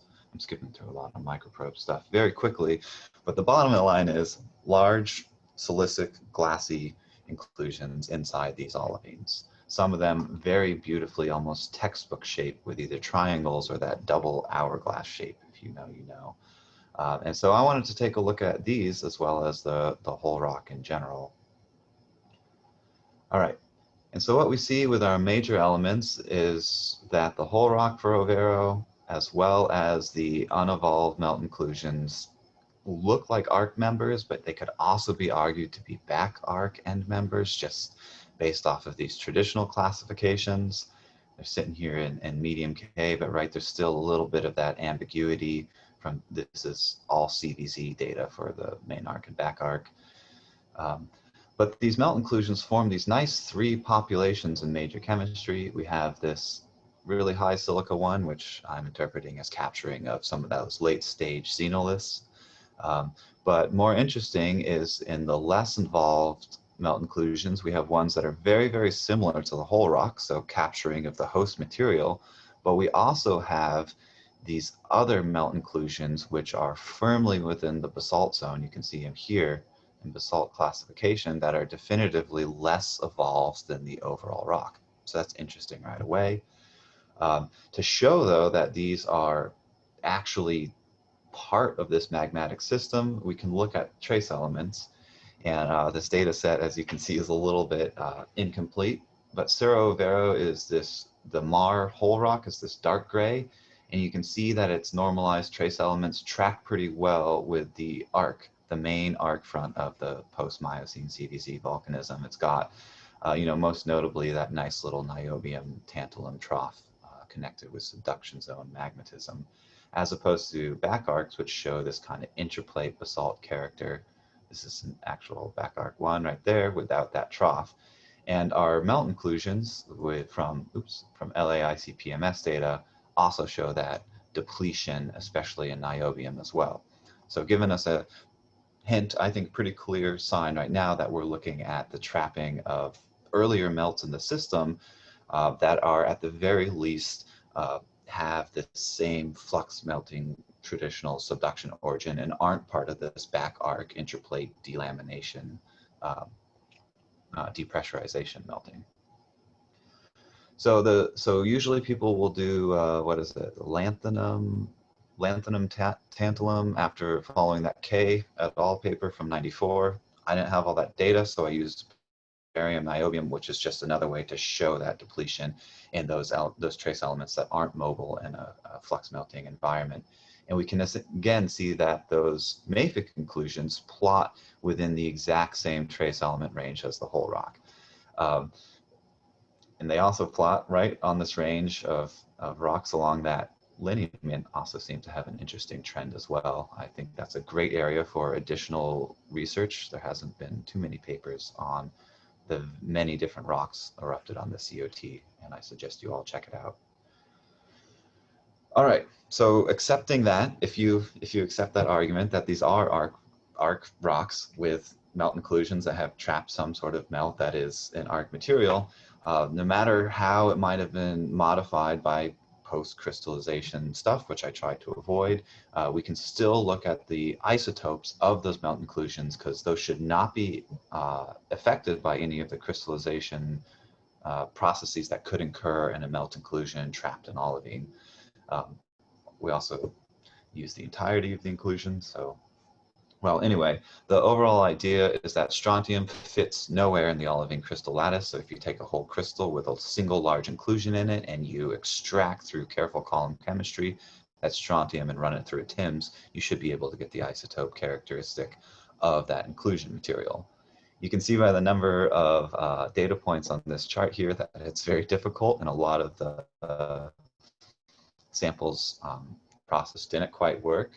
But for the ones that we did manage to get statistically viable data, we have this, again, 3 different populations of inclusions. So captured xenoliths or xenolithic material, captured host rock inside these crystals, and then again, this basaltic group. And this one is really interesting because while it doesn't quite get down to that 7033 of the Southern Volcanic Zone mantle characteristic, it gets much lower than anything else that's been published for the modern CVZ arc. The only thing that really gets lower than this is the Ckelar back arc picrobasalt in Bolivia that De Silva and Davis have reported on in the past, as well as I think some others. And by Davis, I mean Davidson. So I think this one thing that's really interesting about this is that range of a lot of what people have been modeling based off of other geochemical observations and petrologic observations at the surface. For example, in '94, K et al. Modeled a mafic end member. They calculated one with a strontium isotope value of 0.7045. So this just pushes it back a little bit. Yeah, so that's the main result here, is that we're kind of, by looking at these melt inclusions, we can define sort of a end member range for what I'm interpreting as the input into the deep crust of mafic material. Not necessarily the primary basalt, but something very early. I'm thinking around that deep ponding mash zone. So that's where it would plot. That box is where it would plot on just an isotope versus silica chart right there with our general differentiation trend with Cerro Vero up there. And so this can perhaps be used to help refine a lot of our petrogenic models in the area. We can ask ourselves about the source, how deep these things come. For something like strontium over yttrium, which is generally an indicator of depth of melting formation, these inclusions plot at a higher rate, so generally a higher equilibrium depth than Cerro Vero, and of course most of the rest of the main arc front. So I did some thermobarometry on this. This was iterative calculation, so feeding into each other. There was like 4 equations, mostly from Petrarca's 08 models, but also using some spinel olivine intercrystal equilibrium aluminum-based thermometers as well, and then of course the traditional 1970 equilibrium range. But they give us this general story of the inclusions crystallizing at a higher depth. Here I'm approximating around 45 kilometers down, and then kind of continuing in crystallization during ascent. If you compress this a bit, there's actually sort of an S-curve shape that suggests that we might have a 2-stage crystallization process, which would be perhaps at the top, where these numbers correspond to about the top of that mafic ponding zone described geophysically by Delph et al. So I have that marked here on the right. Suggests that that's where the inclusions were trapping, and then there was a second stage of equilibration and olivine crystallization around the depth of that APMB. So perhaps there was some cooling of the magma there as it started to interact much more quickly with country rock near the surface. So this is a modified version of that Delph lithospheric cross-section where I've added Cerro Vero Mar conceptually into the arc, where I've noted that there was likely inclusion trapping during rapid crystallization higher in the crust near the upper middle and off near the top of this deep mash zone as well. And the main point being that I firmly placed it within this arc and not this back arc material, but here producing those mafics, and well, that caldera one is questionable as I put it here. So all of this is described more in that paper, as I mentioned, but in general, this is how I've answered some of my 2 questions, and I didn't pay attention to time, but I think I've used up my allotted amount, so let's hand it back over to our hosts.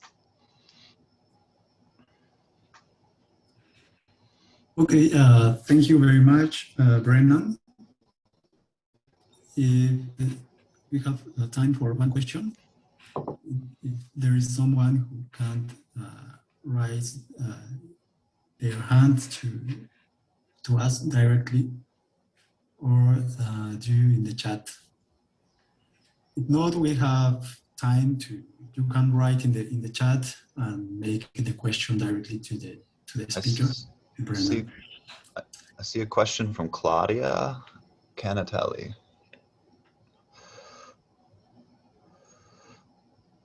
Okay, I don't see.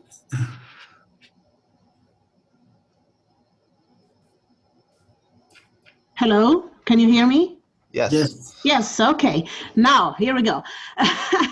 So, Brennan, I was looking at your data, and I'm having a difficulty in interpreting what you are interpreting, because you're basing everything on 8 melt inclusions.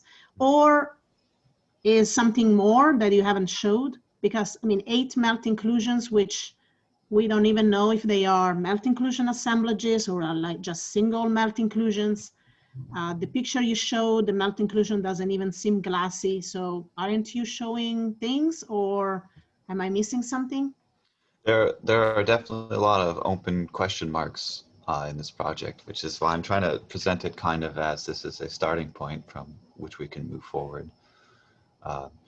So yeah, the geochemistry in getting isotopes out of single melt inclusions is incredibly difficult. And so that one picture I chose mostly for its nice triangular color, but for the ones that I actually rehomogenized and processed, I tried to avoid any that had any major minerals formed within it.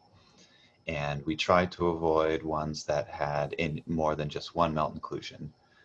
But I can tell you, having looked at these under the probe quite a bit, that there are microscopic melt inclusions, so that is completely impossible to eliminate the idea, right, as you said, that some of these data points might be from multiple melt inclusions averaged together.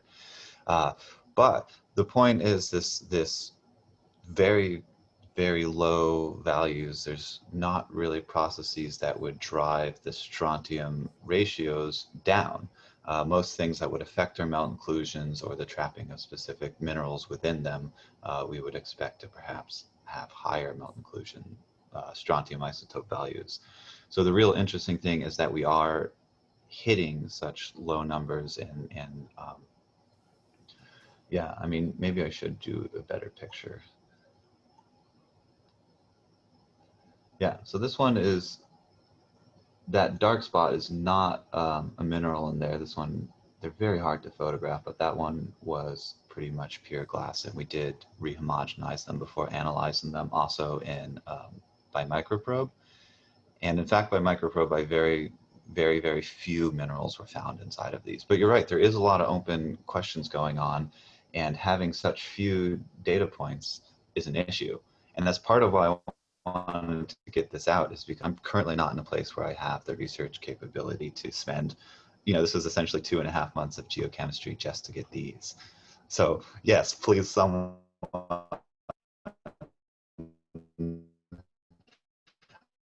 pick up where I have left.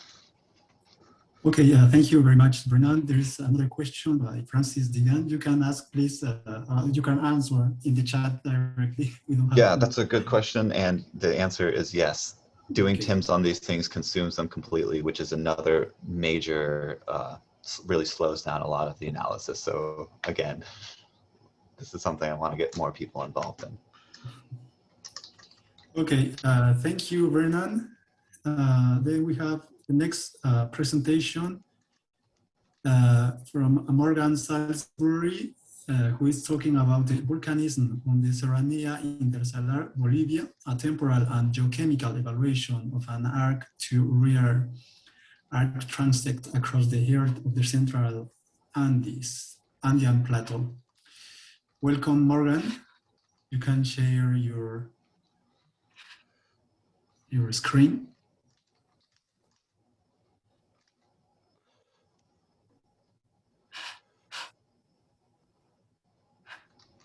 Oh, right. Morgan. Grace. Morgan, are you there?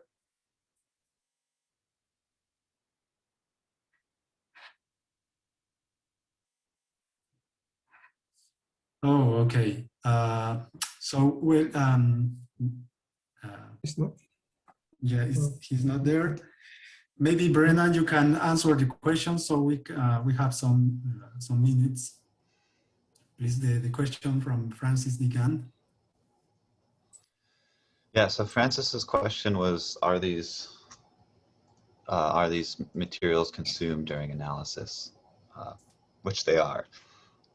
And so if anyone's looking for a major project, I think one would be to find a way to mount olivine in rounds for the microprobe and get direct microprobe analyses of these things, and then remove those from the mounts and then try to do the isotopic data on them afterwards, which is harder than it sounds, having tried it myself.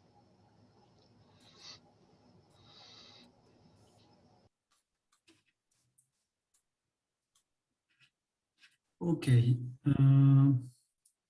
Thank you, Brennan. So I think we are on time. We have 2 minutes. In 2 minutes, we can start with the next presentation from Nelida Manrique. In 2 minutes, please, just to follow the schedule. Ok. Rigoberto, quizás podemos presentar algunos videos, por favor. No sé si pueden habilitarnos. Quizás tienes videos o... Puedes empezar tú, Marco, si deseas. Por favor, que nos habiliten, por favor, para poder compartir. Ok. Gracias.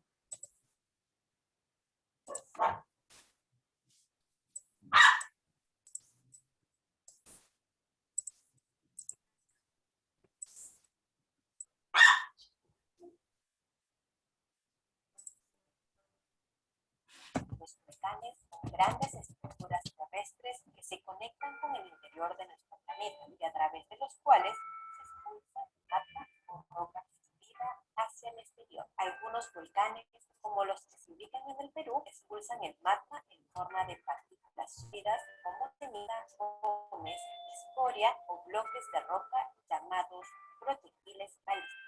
En el Perú, el proceso de formación de los volcanes y la ocurrencia de las erupciones está ligado al proceso de subducción de la placa oceánica de Nazca por debajo de la placa continental sudamericana. El vulcanismo activo solo ocurre en la región sur. El IGP ha identificado en el Perú 16 volcanes considerados como activos o potencialmente activos.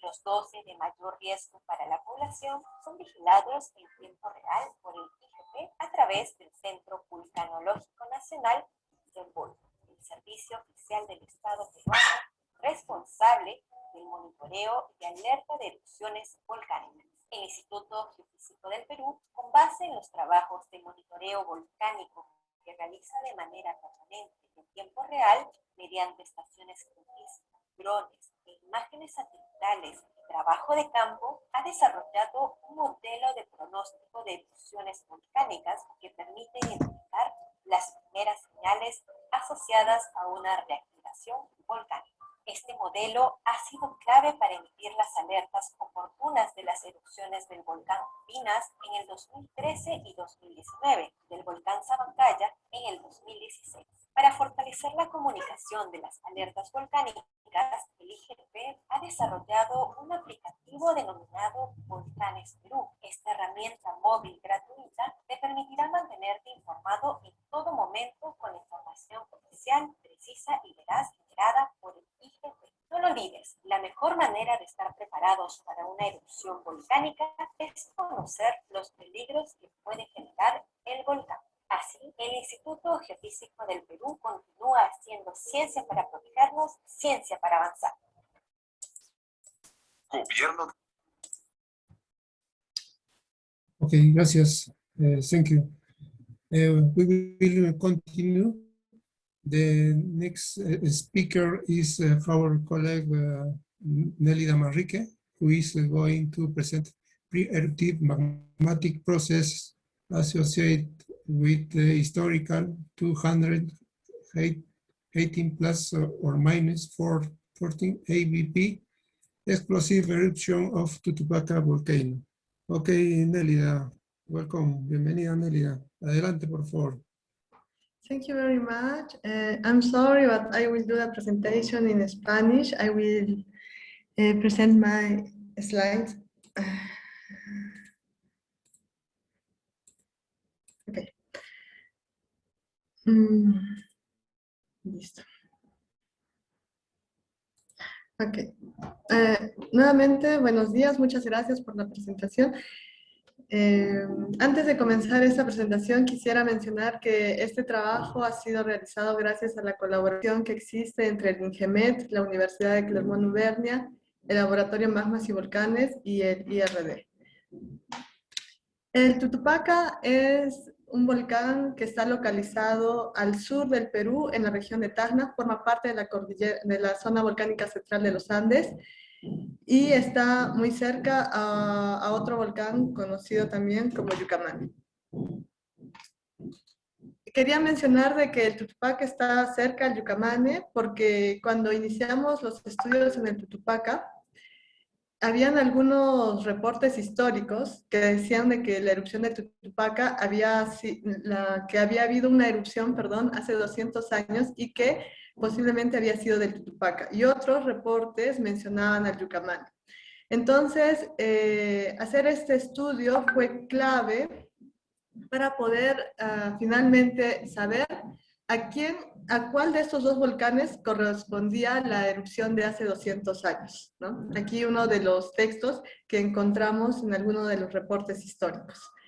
Bien, el Tutupaca es un complejo volcánico, está constituido por 3 edificios, un edificio basal, un edificio occidental y oriental. En esta ocasión yo solo me voy a centrar en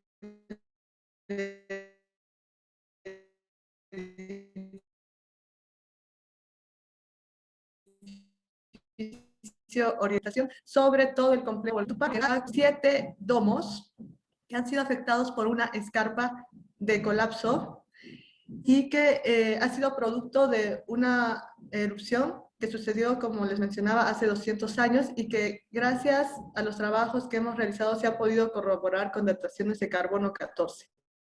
Entonces, estos depósitos se encuentran localizados al este,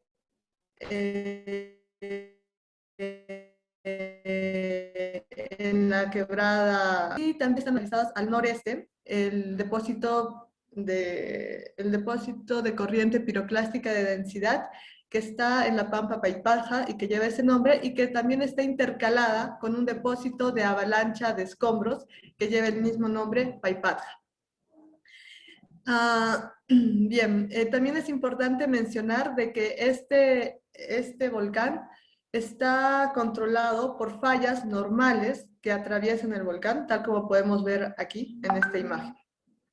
Y nuevamente recordar de que gracias a las dataciones pues pudimos obtener la edad de la última erupción del Tutupaca y que se corrobora muy bien con los datos históricos o con los reportes históricos. La geoquímica nos muestra que las rocas, los productos emitidos por el edificio oriental, es decir, el más reciente, es bastante homogéneo. Tiene una composición dacítica de 63 a 68% de sílice, y también podemos observar que las muestras que corresponden a la corriente piroclástica de densidad Paipalja tienen valores de sílice más elevados, ¿no? Son un poco más silicios. Asimismo, también hemos podido identificar enclaves magmáticos que tienen una composición andesita basáltica que oscila entre 53 y 58% de sílice, y también hemos podido analizar el vidrio intersticial y también inclusiones magmáticas, que nos dan una composición más bien riolítica, pero que siguen la misma tendencia del Tutupaca.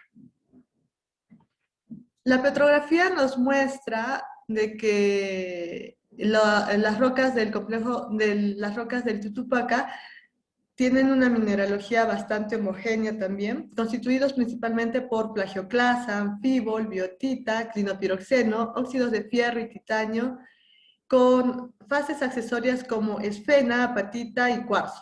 Aquí en las imágenes podemos ver plagioclasas sufedrales con zonación, plagioclasas euedrales con bordes de sobrecrecimiento, como podemos ver aquí, anfíboles sufedrales, euedrales, también con bordes de sobrecrecimiento, y esfenas que tienen inclusiones de óxido y que posteriormente nos van a servir para entender cómo fueron las condiciones preeruptivas de esta última erupción. Debido al tiempo no voy a describir a todos los minerales en los que hemos trabajado, pero sí me voy a centrar en dos, específicamente en los que más abundan en nuestras muestras, como la plagioclasa, la cual muestra una composición bastante amplia de anortita que va desde el 24% hasta el 61%. Las plagioclasas, como ya la había mencionado antes, tienen una composición, tienen formas euedrales a sufedrales, con bordes de reabsorción, bordes de sobrecrecimiento, también muestran zonación oscilatoria, inversa y normal, y se han podido identificar algunas texturas sieve y spongy. También hemos podido determinar de que la composición de los feldespatos varía desde oligoclasa, labradorita, en los diferentes productos emitidos en el Tutupaca, y las plagioclasas, haciendo un perfil en una de las plagioclasas, hemos podido observar también de que el porcentaje de anortita aumenta hacia los bordes y también el porcentaje de óxido de fierro. Con todo esto hemos visto que pues, los minerales del Tutupaca muestran texturas de desequilibrio. El anfíbol, otro de los minerales más abundantes en las rocas del Tutupaca, nos muestran composiciones que van desde magnesio orblenda, schermaquita, edenita y magnesio andesita. Hemos identificado dos tipos de anfíboles que los hemos querido diferenciar con respecto al contenido de aluminio que presenten. Entonces, hemos identificado dos. Los anfíboles que son pobres en aluminio, que tienen entre 6 y 7% de óxido de aluminio y que generalmente están localizados en los núcleos de los fenocristales, y los que son ricos en aluminios, que tienen entre 8 y 11% de óxido de aluminio y que principalmente los hemos identificado en los microlitos y en los bordes de sobrecrecimiento de los anfíboles, tal como podemos ver aquí en esta imagen del anfíbol. Aquí también hemos realizado un perfil y observamos de que en los bordes hay un incremento del aluminio 4 y también del número de magnesio, ¿no? Nuevamente estamos viendo algunas variaciones en los anfíboles, tal como se observó en la plagioclasa. Y bueno, aquí vemos una imagen más grande del borde de sobrecrecimiento que presentan algunos de los anfíboles. Entonces, para poder calcular las condiciones preeruptivas, nosotros hemos primero tratado de definir la química de los anfíboles y entender qué es lo que sucede con los anfíboles, puesto que es uno de los minerales que nos va a ayudar a realizar los cálculos. En este caso, hemos utilizado estos diagramas de aluminio 4 versus sodio más potasio, que nos muestra que los anfíboles tienen una variación subvertical. Entonces, que nos estaría mostrando una sustitución edenítica y que estaría más relacionado a la temperatura. Lo mismo podemos observar en este otro diagrama de aluminio 4 con aluminio 6. Vemos que hay una variación horizontal y que estaría relacionado nuevamente con la sustitución edenítica asociado a la temperatura. Y vemos también de que los anfíboles que son los bordes de los anfíboles, quiero decir, tienen valores más elevados de número de magnesio en relación a la sílice, ¿no? Y aquí nuevamente mostrarles uno de estos anfíboles característicos que tienen bordes de sobrecrecimiento y que se observan muy bien al microscopio. Entonces, para determinar la temperatura hemos utilizado este termómetro de anfíbol plagioclasa de Olón y Bloni de 1994 sin cuarzo. Si bien es cierto, hemos identificado cuarzo como un mineral accesorio, cabe recalcar que estos cuarzos son bastante anedrales, con bordes reabsorbidos, entonces que no están en equilibrio con los otros minerales. Del cálculo, del uso de ese termómetro, pues hemos determinado que la temperatura para los anfíboles pobres en aluminio oscila en 735 grados centígrados para 20 anfíboles o 20 análisis y 840 grados centígrados para los que son ricos en aluminio, y también de los cuales hemos hecho 20 análisis, ¿no? Y además, como hemos podido identificar algunos minerales de esfena, hemos utilizado este termómetro de esfena de Hayden del 2008, que está basado en el contenido de circonio en la esfena y que nos da una temperatura de 747 grados centígrados y que se correlaciona muy bien con la temperatura que hemos hallado para los anfíboles que son pobres en aluminio. Otra de las características que hemos observado es de que los anfíboles que son más ricos en aluminio 4, pues tienen temperaturas más elevadas, ¿no? Que es lo que habíamos visto que estaría relacionado a cambios de temperatura.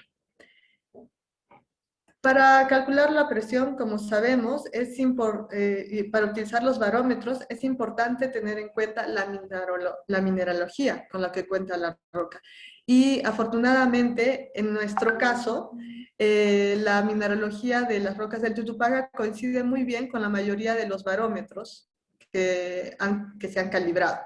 Entonces, la estimación de la presión para el reservorio magmático ha sido principalmente provisto por los aluminios que son pobres, por los anfíboles que son pobres en aluminio. De estos hemos obtenido 127 análisis para anfíboles que son pobres en aluminio. Hemos querido utilizar diferentes barómetros para hacer la comparación, pero como sabemos, la mayoría de estos barómetros están calibrados a ciertas temperaturas y también están calibrados en función del aluminio total. Entonces, como el aluminio total está constituido por el aluminio 4 y el aluminio 6, los resultados van a ser bastante sensibles a los cambios de temperatura que puedan presentar los minerales, tal como podemos observar en estos primeros barómetros, ¿no?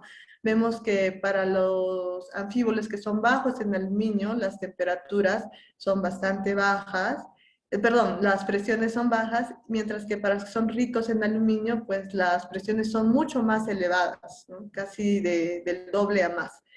Lo mismo sucede con el barómetro de Ridolfi, que vemos resultados de presiones bastante diferentes, desde muy bajas hasta un poco más elevadas. Y solamente son con 2 barómetros que hemos obtenido valores casi homogéneos. Y quiero resaltar el barómetro de Medar y Lepenec, puesto que este barómetro está calibrado en función del aluminio 6, el cual es más que todo sensible a la presión. Por lo tanto, los cambios de temperatura no afectarían mucho los resultados de los cálculos de presión.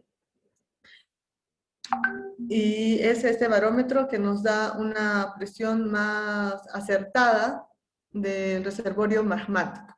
Y vemos de que para los enclaves máficos, pues la presión es más elevada, pero posiblemente se deba también porque esto viene de mayor profundidad.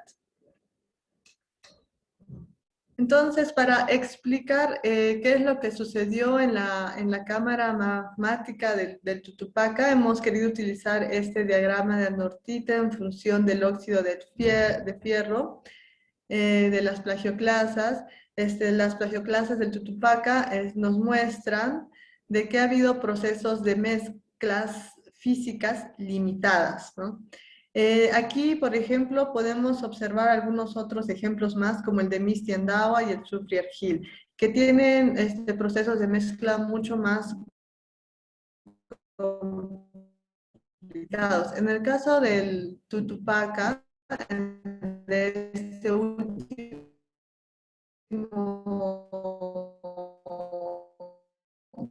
la pseudomezcla, que estaría asociado más que todo a un proceso termal, a cambios termales, ¿no? Además, cabe mencionar de que los enclaves que hemos identificado en las rocas son bastante escasos, no son abundantes como se esperaría en una mezcla composicional.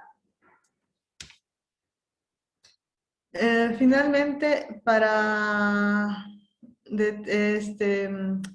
y explicar cómo es que se dio esta erupción, pues al inicio teníamos un reservorio dacítico que estaba a una temperatura de 735 grados aproximadamente y que posteriormente fue afectado por la inyección de un magma más caliente que generó nuevamente la convección en la cámara magmática, generando las texturas de desequilibrio en los minerales antes mencionados, y con ello la formación de algunos de los domos que formaron este edificio oriental, y que posteriormente dio lugar a una erupción y a un colapso de flanco, ¿no?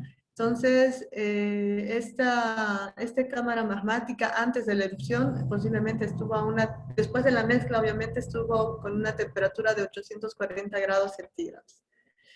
Para finalizar, solo quisiera concluir con que el ensamble mineral de las rocas del Tutupaca son bastante homogéneos, constituidos principalmente por plagioclasa, anfibol, biotita, clinopiroxeno y óxidos, y con minerales accesorios como esfena, apatito, cuarzo. La cristalización fraccionada ha sido afectada por la asimilación crustal, y las condiciones preeruptivas calculadas para esta última erupción nos muestran que hubo una temperatura inicial de 735 grados centígrados después de la erupción. Antes de 100 grados centígrados, la presión calculada es de alrededor de 233 megapascales, y utilizando esta presión hemos podido determinar la profundidad de la cámara magmática, que estaría entre 7 y 11 kilómetros. Como lo mencionamos en el modelo anterior, lo que generó esta erupción y la formación de los domos del edificio oriental, pues es la intrusión de un magma más caliente que generó el calentamiento de esta cámara magmática dacítica. Y este proceso, al generar el crecimiento de los domos, generó también desestabilización del flanco noreste, y por ello la avalancha de escombros Paipatja y la corriente piroclástica de densidad Paipatja, que posiblemente también estarían relacionados con el contexto tectónico que se observa en la zona. Muchas gracias por su atención. Ok, muchas gracias, Nélida, por esta interesante presentación. Bueno, a los participantes de esta sesión, los invito a que puedan hacer la pregunta directamente. Pueden levantar la mano y así activar su micrófono, o pueden hacer su pregunta a través del chat.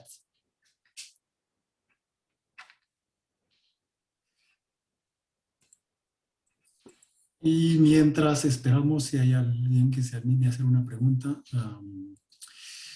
yo tengo una, Nélida. Todos estos resultados de haber identificado los procesos que desencadenan estas erupciones o el emplazamiento de estos domos y luego el subsiguiente colapso, ¿cómo se utiliza esta información para la gestión de riesgo de desastres, que digamos es el objetivo de los observatorios vulcanológicos, o uno de los objetivos? Claro. Bueno, al conocer las condiciones preeruptivas de un volcán, o sea, al conocer su historia, esto nos va a ayudar a entender los procesos eruptivos de cada volcán, porque cada volcán tiene una historia eruptiva diferente. Entonces, esta información nos va a servir también para poder realizar una evaluación de peligros mucho más detallada, y por consiguiente también elaborar los mapas de peligros, ¿no? Que van a ser entregadas a la población y las autoridades y por lo tanto servirían para la gestión de riesgo de desastres. Ok, muchas gracias. Creo que no tenemos más preguntas. Okay. Bueno, sí, ¿alguien? Ok, creo que no. Bueno, hemos finalizado esta primera parte de la sala 1. Vamos a tener una pausa de 10 minutos y luego vamos a comenzar o a continuar con el programa, ¿no? Estamos en la sesión de procesos magmáticos profundos en la sala 1.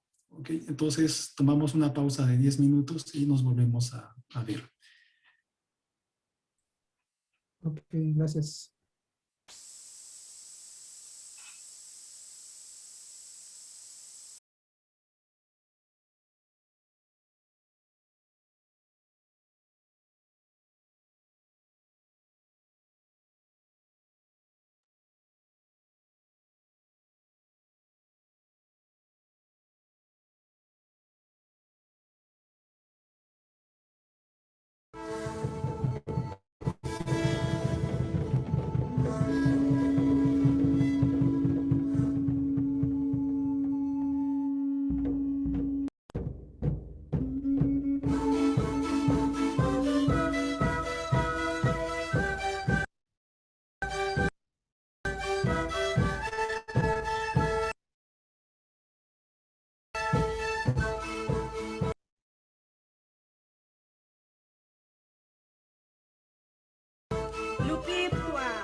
Soy Felipe Aguilera, director del proyecto FIC-R de la región de Antofagasta. Nuestro proyecto tiene por objetivo, tal como dice su título, generar planes de mitigación ante cualquier evento volcánico que ocurra en volcanes de nuestra región. Nuestros principales hitos que hemos realizado en estos 2 años de trabajo incluyen la instalación de nuevo equipamiento sísmico en volcanes de la región, en algunos de ellos donde nunca se había obtenido datos de este tipo. También adquirir muestras de muchos procesos distintos, tales como son los gases volcánicos, de las rocas que constituyen los volcanes para conocer su geología y también su historia eruptiva. Pero también hemos tenido muchos hitos asociados a trabajo con las comunidades, a trabajo con las autoridades y a trabajo con el aparato educacional de nuestra región, de forma que podamos llevar todo nuestro trabajo a toda la comunidad de la región de Antofagasta.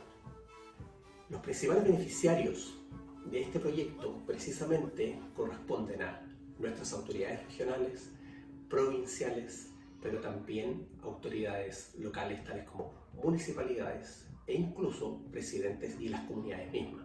De hecho, las comunidades en general, tanto del altiplano o en general de los ciudadanos de las distintas ciudades de nuestra región, son también principales beneficiarios, además como las niñas y los niños, ya a través del aparato educacional. Entonces, lo que buscamos también a futuro es reforzar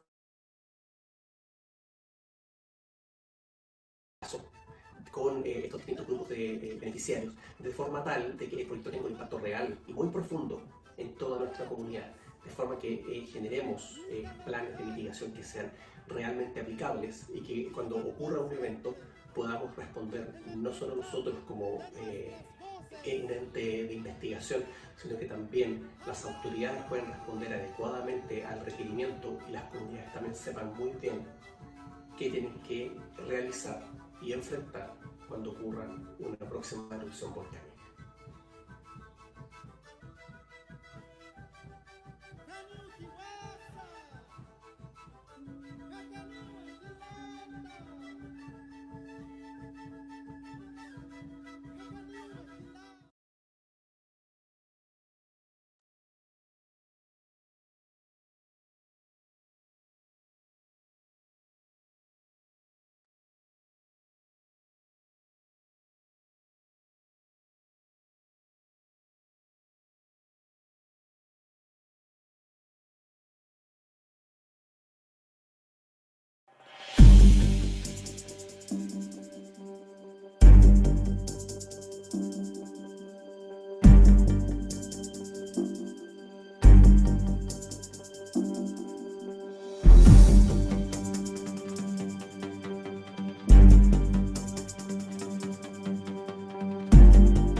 Gobierno del Perú. El Perú primero.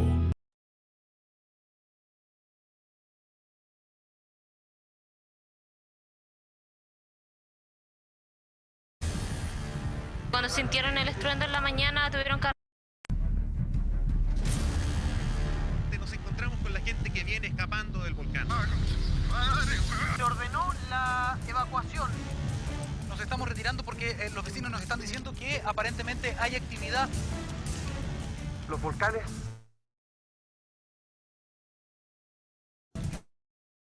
tienen actividad histórica hace más de 10.000 años.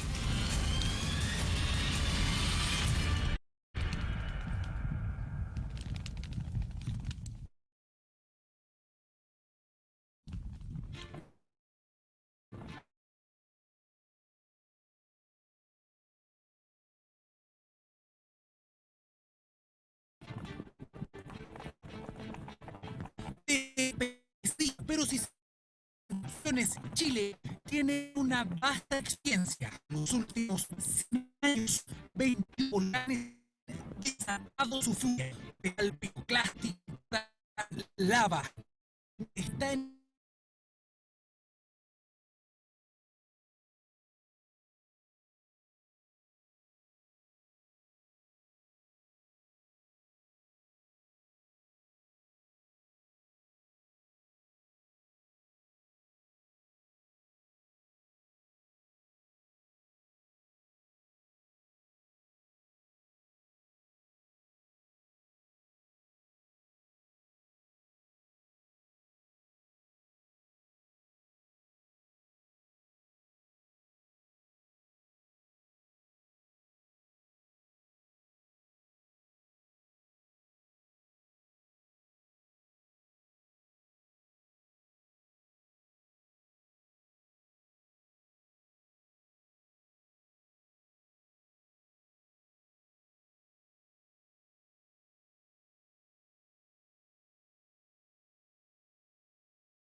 Ok, muy buenos días nuevamente. Vamos a continuar con las presentaciones de esta sesión, ¿no? Procesos magmáticos profundos. Estamos en la sala 1. A continuación vamos a tener la participación de Cristóbal González, quien va a hablarnos acerca de composition and distribution of volatiles in mafic rocks of Central Andean Volcanic Zone, Northern Chile. Adelante, Cristóbal. Ok. ¿Puedo compartir pantalla? Puedes compartir la pantalla y se te escucha bien. Ok. Dice, me sale inhabilitada la compartición de pantallas. Ok, a ver, un momento. Sí.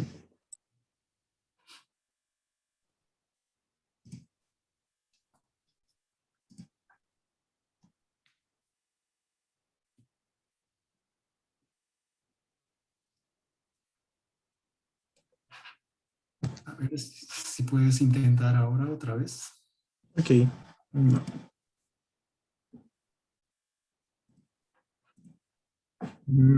No me está permitiendo. Dice, el anfitrión editó la función para compartir pantalla de los participantes.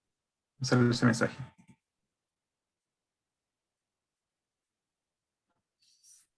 A ver, tenemos ahí parece, ahí sí. Ahí se... Ya.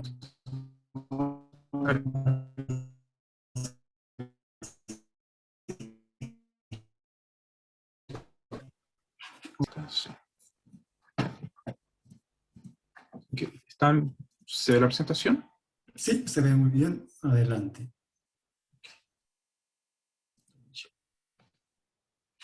Hi everyone, I'm Cristóbal González. Today I'm gonna show my PhD work.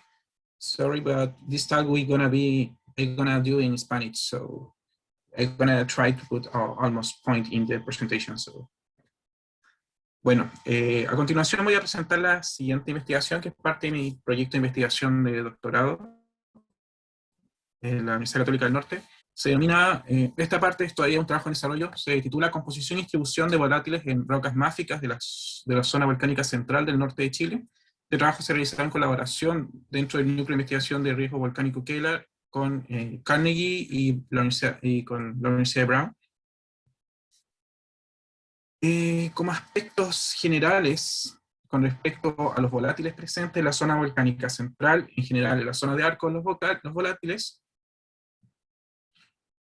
están asociados principalmente a la subducción de la placa oceánica, la cual aporta a partir de los sedimentos alterados y aparte de la corteza oceánica alterada y los sedimentos y los fluidos inherentes a través de la circulación profunda de agua de mar, distintos volátiles y elementos a la cuña mentélica, los cuales están presentes en los arcos volcánicos y se ven enriquecidos, como lo son en agua, CO2, azufre, elementos halógenos, como el cloro, el flúor, el bromo y algunos gases nobles. Estos ascienden a través de la corteza y están presentes en distintos registros y se ven como manifestaciones en superficie a través de la gasificación activa o pasivas, dependiendo el estilo eruptivo del sistema volcánico. Como parte de mi investigación me enfoqué a estudiar la composición de volátiles presentes a partir de inclusiones vítreas en centros que presentaran composición relativamente mágica o relativamente básica de distintos conos piroclásticos a lo largo de la zona volcánica central del norte de Chile. Como ya saben, y hemos visto durante toda la mañana, la zona volcánica central se distribuye desde el sur del Perú hasta el noroeste chileno, y al sureste, el suroeste boliviano y el noroeste argentino. Para este trabajo se seleccionaron una serie de conos monogenéticos que presentan composiciones relativamente máficas o básicas en su composición. Como ya sabemos, en el norte de Chile muchas de las condiciones en general, en la zona volcánica central, a partir de trabajos realizados principalmente por el equipo de Borner, Blum, este, y publicado en 2016, se conoce que la geoquímica la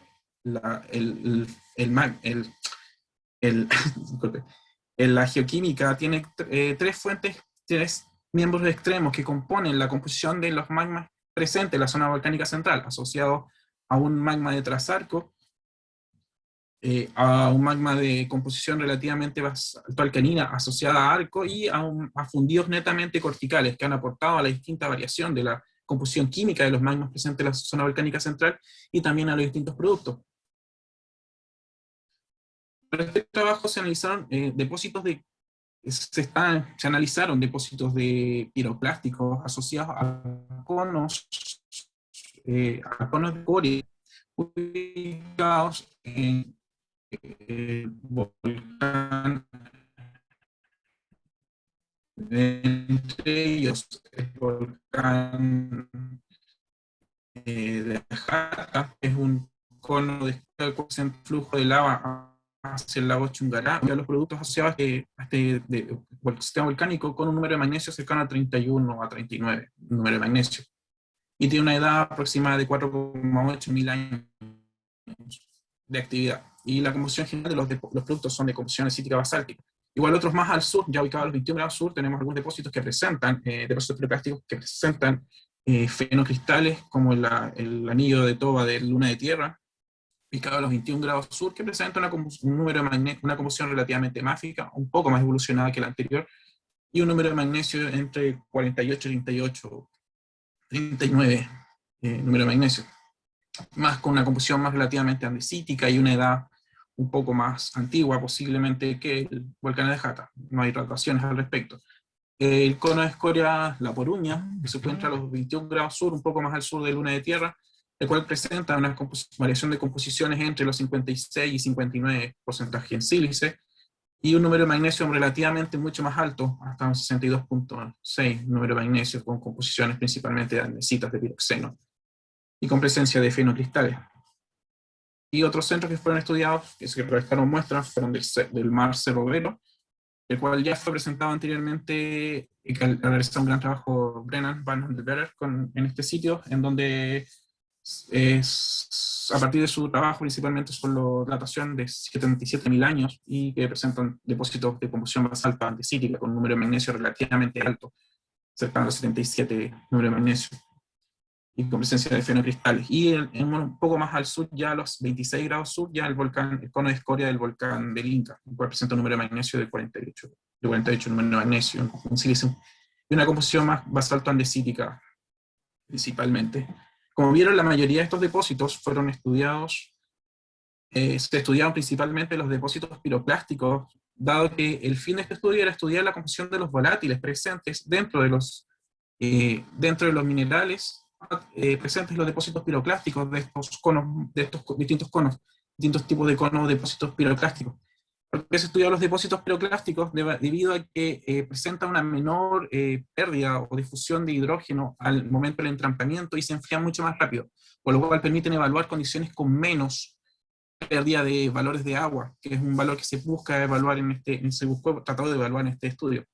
Para ello se recolectaron muestras de los distintos depósitos piroclásticos, fueron tamizadas en terreno, dado que se buscaban depósitos de tamaño de la pilla a menor tamaño, a partir de ellos fueron buscados y seleccionados algunos cristales de olivino para poder ser analizados. El problema de muchos de estos depósitos es la escasa presencia de fenocristales en la matriz, menor a 5% generalmente, y poca presencia de olivinos generalmente, y piroxeno. Para el estudio de esto se analizó la geoquímica de roca total de los depósitos, se analizaron los elementos traza de varios de estos depósitos, y también en algunos casos donde no había datos de isotopía se analizaron algunos isótopos de estos depósitos piroclásticos. Aparte se analizaron los minerales que contenían inclusiones vítreas en los lugares en los cuales se pudo encontrar cristales de olivino y piroxeno, y se analizaron los minerales mediante microsonda electrónica y microscopio electrónico, pero solamente para algunos casos. Y las inclusiones fundidas fueron analizadas mediante una espectrometría de masa iónica de masa secundaria en CANI para obtener los valores de volátiles, y después mediante una microsonda electrónica se obtuvieron las concentraciones de la geoquímica de estas inclusiones. En general, la composición de la roca total de los distintos depósitos piroclásticos no se distingue muy bien. En rojo con línea negra son los depósitos piroclásticos roca total analizados, mientras que lo más translúcidos son los depósitos y los datos geoquímicos que ya existían en bibliografía para estos distintos depósitos piroclásticos de estos centros monogenéticos.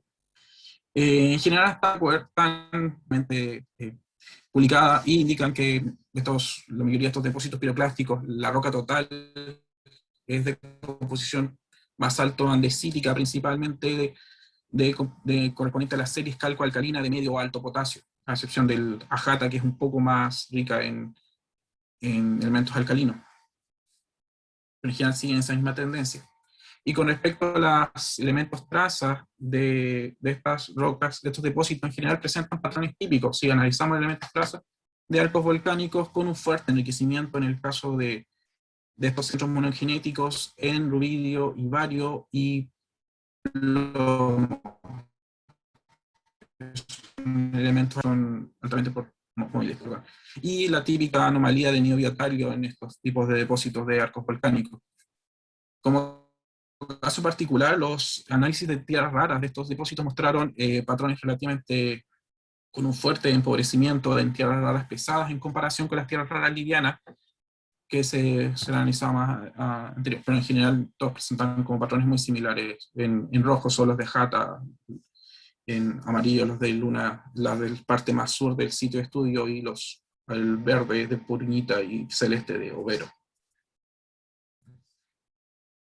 Con respecto a los minerales, en este caso, lo que voy a presentar ahora es solamente con respecto a minerales de olivino que fueron analizados, se analizaron a partir de depósitos piroclásticos. Entonces en general estos minerales se encontraban altamente, presentaban texturas esqueléticas y envalladas, y estas son las distintas ensamblajes mineralógicos que se encontraron para los distintos sitios, como el caso de volcanes de Ajata, un ensamblaje asociado a clinopiroxeno principalmente, óxidos olivinos más subordinados y presencia de algunos anfibroles que se han descrito también en la literatura sobre la zona de depósitos de Ajata. En el caso del Luna de Tierra, igual hay que tener en cuenta que son depósitos piroclásticos que presentan muy bajo contenido de fenocristales visibles, para ser analizados, menor al 5% y 8 a 7% en el caso de Coruña y Cerro Vero. En general presentan ensamblaje de luna de tierra hasta el volcán escoria, principalmente plagioclasas y clinopiroxenos en general, con un contenido de porcentaje de fosteritas entre 79 y 86% de fosteritas.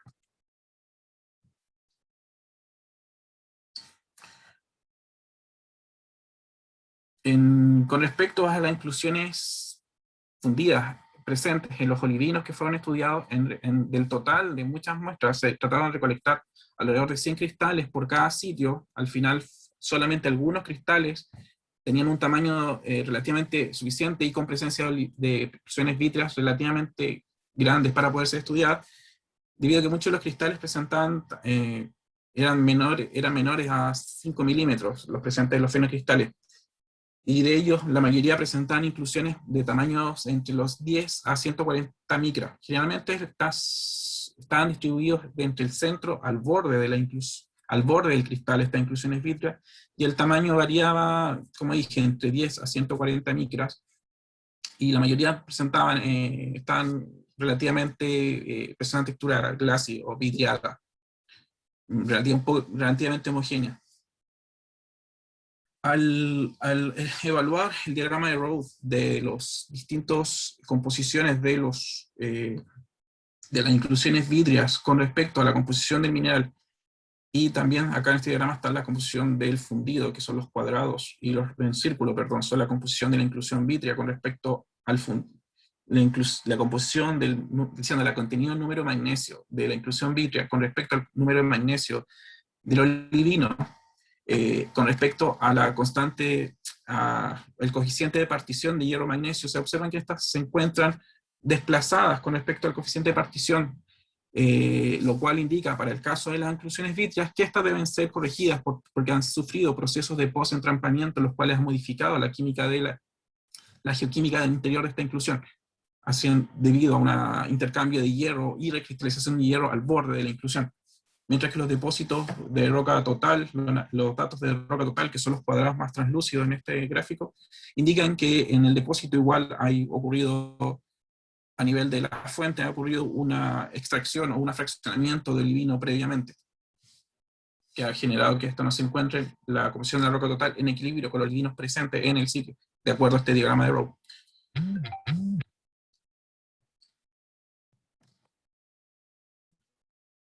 Con respecto a la composición de las inclusiones vítreas, generalmente estas están en el caso de Ajata y en el amarillo del sector del cono de escoria, que se ubica al sur de la zona volcánica central, cercano a los 26 grados sur, presenta composiciones relativamente un poco más mágicas que con respecto a la composición de la roca total. En círculo corresponden a las inclusiones vítreas, en cuadrado corresponden a la composición de la roca total.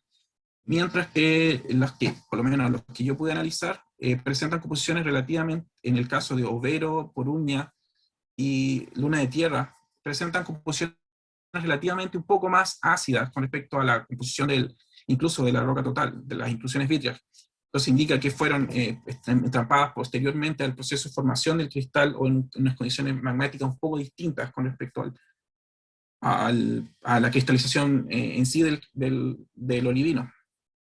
Además se observa en este diagrama de calcio sobre aluminio sobre magnesio, que igual hay una fuerte participación dentro de los depósitos. Si analizamos agrupamos los datos de óxidos mayores de las inclusiones vítreas con respecto a óxidos mayores del depósito total, hay una interacción igual de una partición asociada en la fuente a clinopiroxenos y a olivinos principalmente, dado la tendencia de los datos.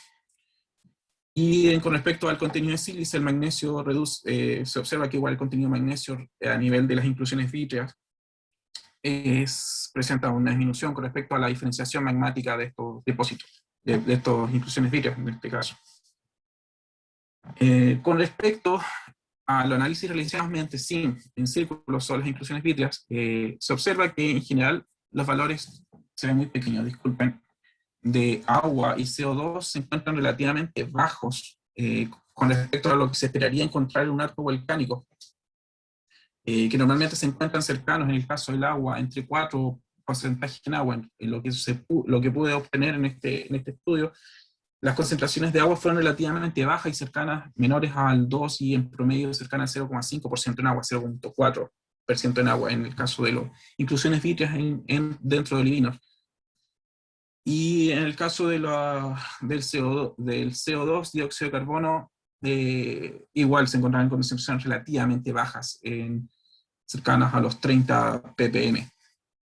En cambio, las concentraciones de azufre se encuentran en una gran distribución, asociada principalmente a magmas menos diferenciados, más máficos, que llegan a concentraciones cercanas a los 3.500 ppm de azufre, en el caso de inclusiones vítreas mucho más máficas, mientras que en las inclusiones vítreas asociadas a un depósito un poco más ácido se encuentran ya, debido a la diferenciación magmática, se encuentran menos concentraciones de azufre.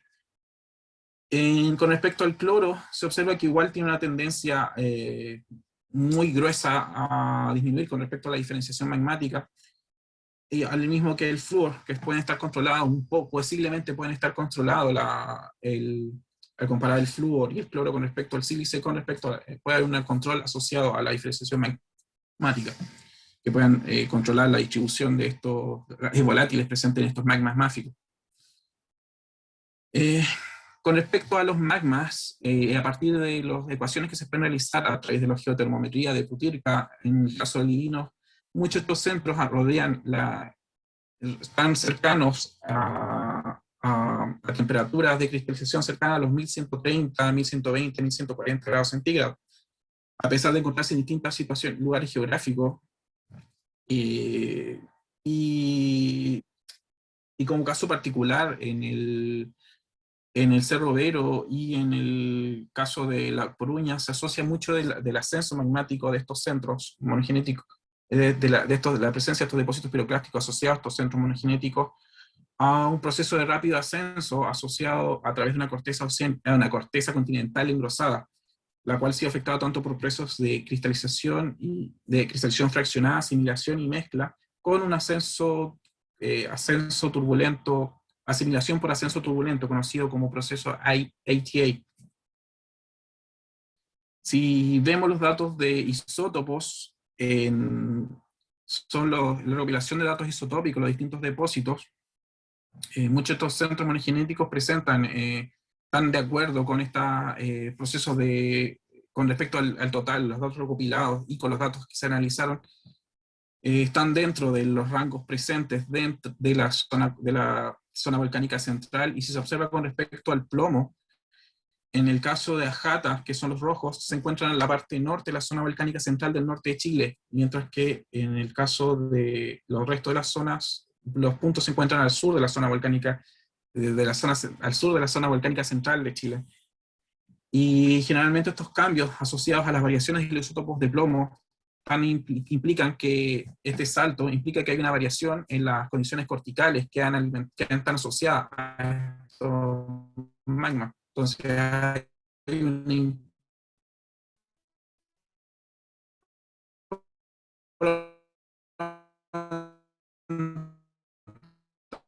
dentro de esto a través de la corteza altamente engrosada.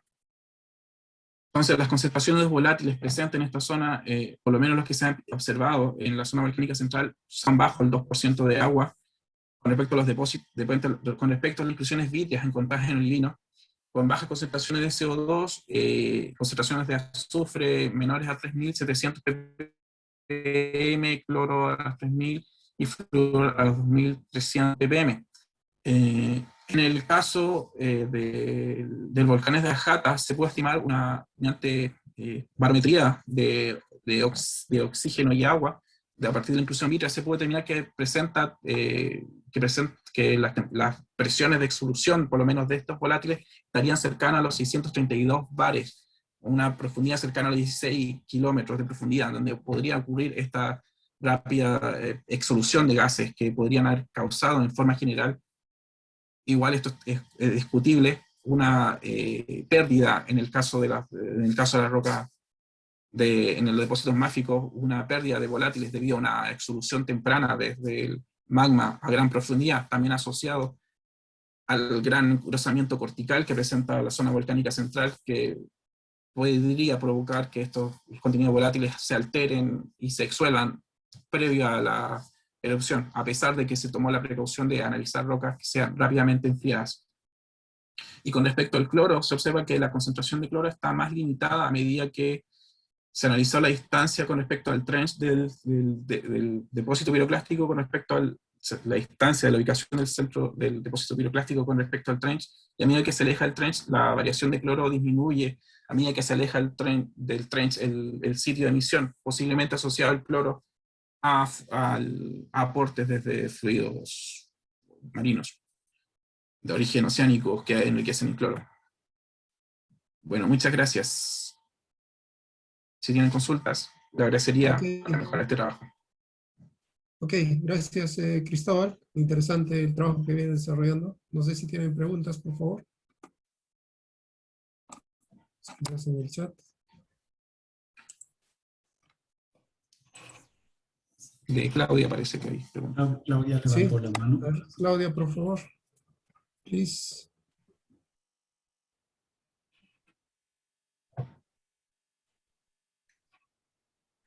No, audio. El micrófono, micro. Ahora sí. Ok. Ya, estaba unmuted. So. Intentaré de hacerlo en español. Intentamos. Cristóbal, muy buen estudio. Te felicito. Muy difícil trabajar con este tipo de depósito.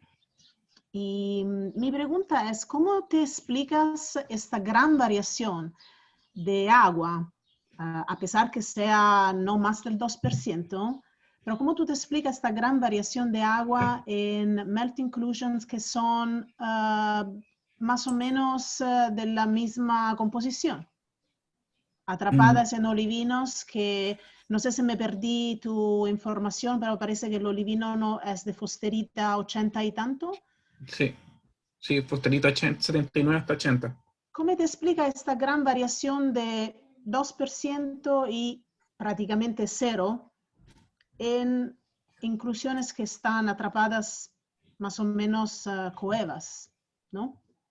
Sí, con respecto a las zonas, hasta el momento lo que pienso que en respecto a la zona de Ajata y la zona de Luna, de Cona Escoria, donde presentan mayor concentraciones de agua, posiblemente estarían la mineralogía modal, en este caso, acá está el diagrama de agua con respecto al sílice, los depósitos de Ajata presentan anfíboles, entonces son un poco más hidratados, lo cual podría indicar que estos están más enriquecidos en agua en comparación con los otros centros que son, presentan más mineralogías de clinopiroxenos y olivinos asociados a magmas menos hidratados. Entonces podría estar esa la relación de por qué hay tanta variación del contenido de agua. ¿Y tú has encontrado otra fase mineral con inclusiones como en piroxeno o...? Sí, estoy dentro de los depósitos, igual se analizaron algunos piroxenos que pudieron ser identificados y separados, pero solamente en el caso de... Estoy trabajando todavía con ellos porque igual hay problemas con el cálculo de post-and correction. Sí, con los piroxenos es un poquito más delicado. Sí, y además del que no se puede trabajar tampoco con los datos de ISIM que se analicé, estoy limitado hasta un cierto contenido de sílice y no puedo trabajar con inclusion más ácidas, debido a que no están corregidos, los datos no son fiables. Hasta el momento hay datos de clinopiroxen, y en clinopiroxen principalmente, en un centro con el cual puedo obtener a partir del clinopiroxen condiciones de profundidad a partir de geobarometría y tratar de contrastar más o menos en qué punto pueden ocurrir la cristalización y imaginar esta exolución de estos volátiles. Suerte. Sí. Gracias, Claudia. Ok, gracias Cristóbal. Solamente hay una última pregunta, después puedes resolver las preguntas a través del chat. Acá Sara Pereira te hace una consulta. Si solamente trabajaste en inclusiones en olivinos o también pudiste analizar en otros minerales como piroxenos, plagioclases. Sí, como dije anteriormente, se analizaron en clinopiroxenos algunas inclusiones vítreas asociadas a estos depósitos monogenéticos, principalmente, y algunos creo ortopiroxenos. Tengo que revisar bien las estiquiometrías, pero son piroxenos, pero sí, se analizaron en orto y clinopiroxenos. Pero en el caso de los monogenéticos, solo clinopiroxenos. Ok. Ok, Cristóbal. Gracias. Gracias por tu participación. Gracias. Thank you. Entonces, vamos a seguir con las presentaciones. Ok. Vamos a continuar con la participación de Manuel Nostroza, quien va a presentarnos su tema denominado Fluid Geochemistry of Gas and Water Discharge from the Magmatic Hydrothermal System at Guayatiri Volcano. Entonces, Manuel Nostroza, please. You can already start. ¿Puedes ver mi ¿Estamos? pantalla completa? ¿Se ve bien? Sí, se logra ver. Adelante, por favor. ¿Cómo, se ve completa o se ve parcial?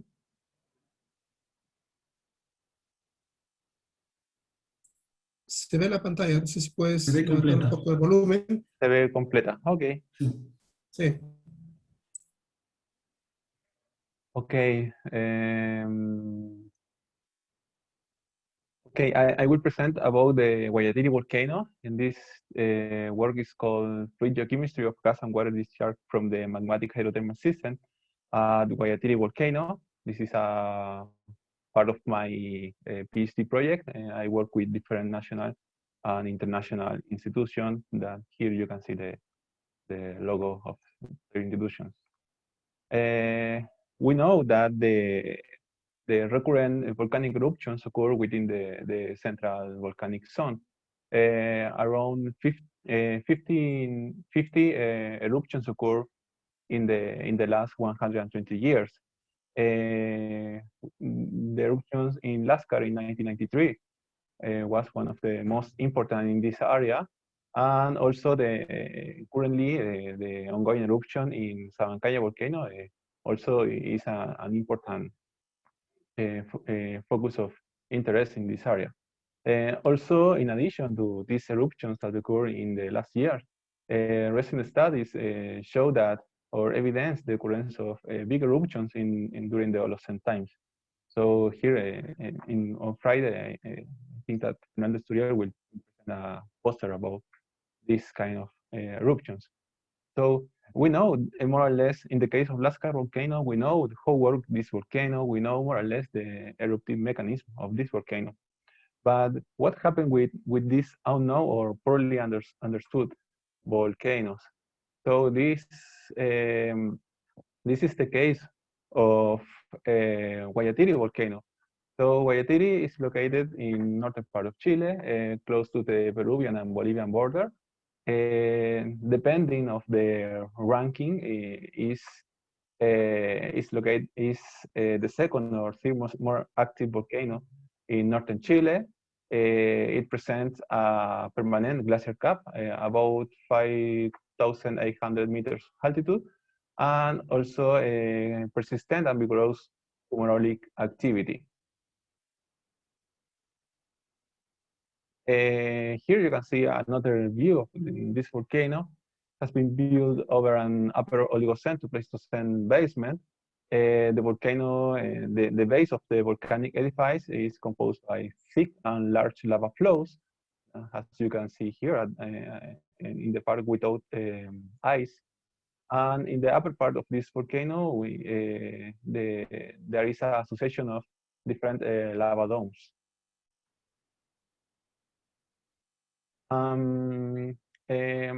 Recent eruptive activity was related in this volcano to small phreatic eruptions during the last century, and also the latest activity was related to changes in the dynamic of fumarolic activity.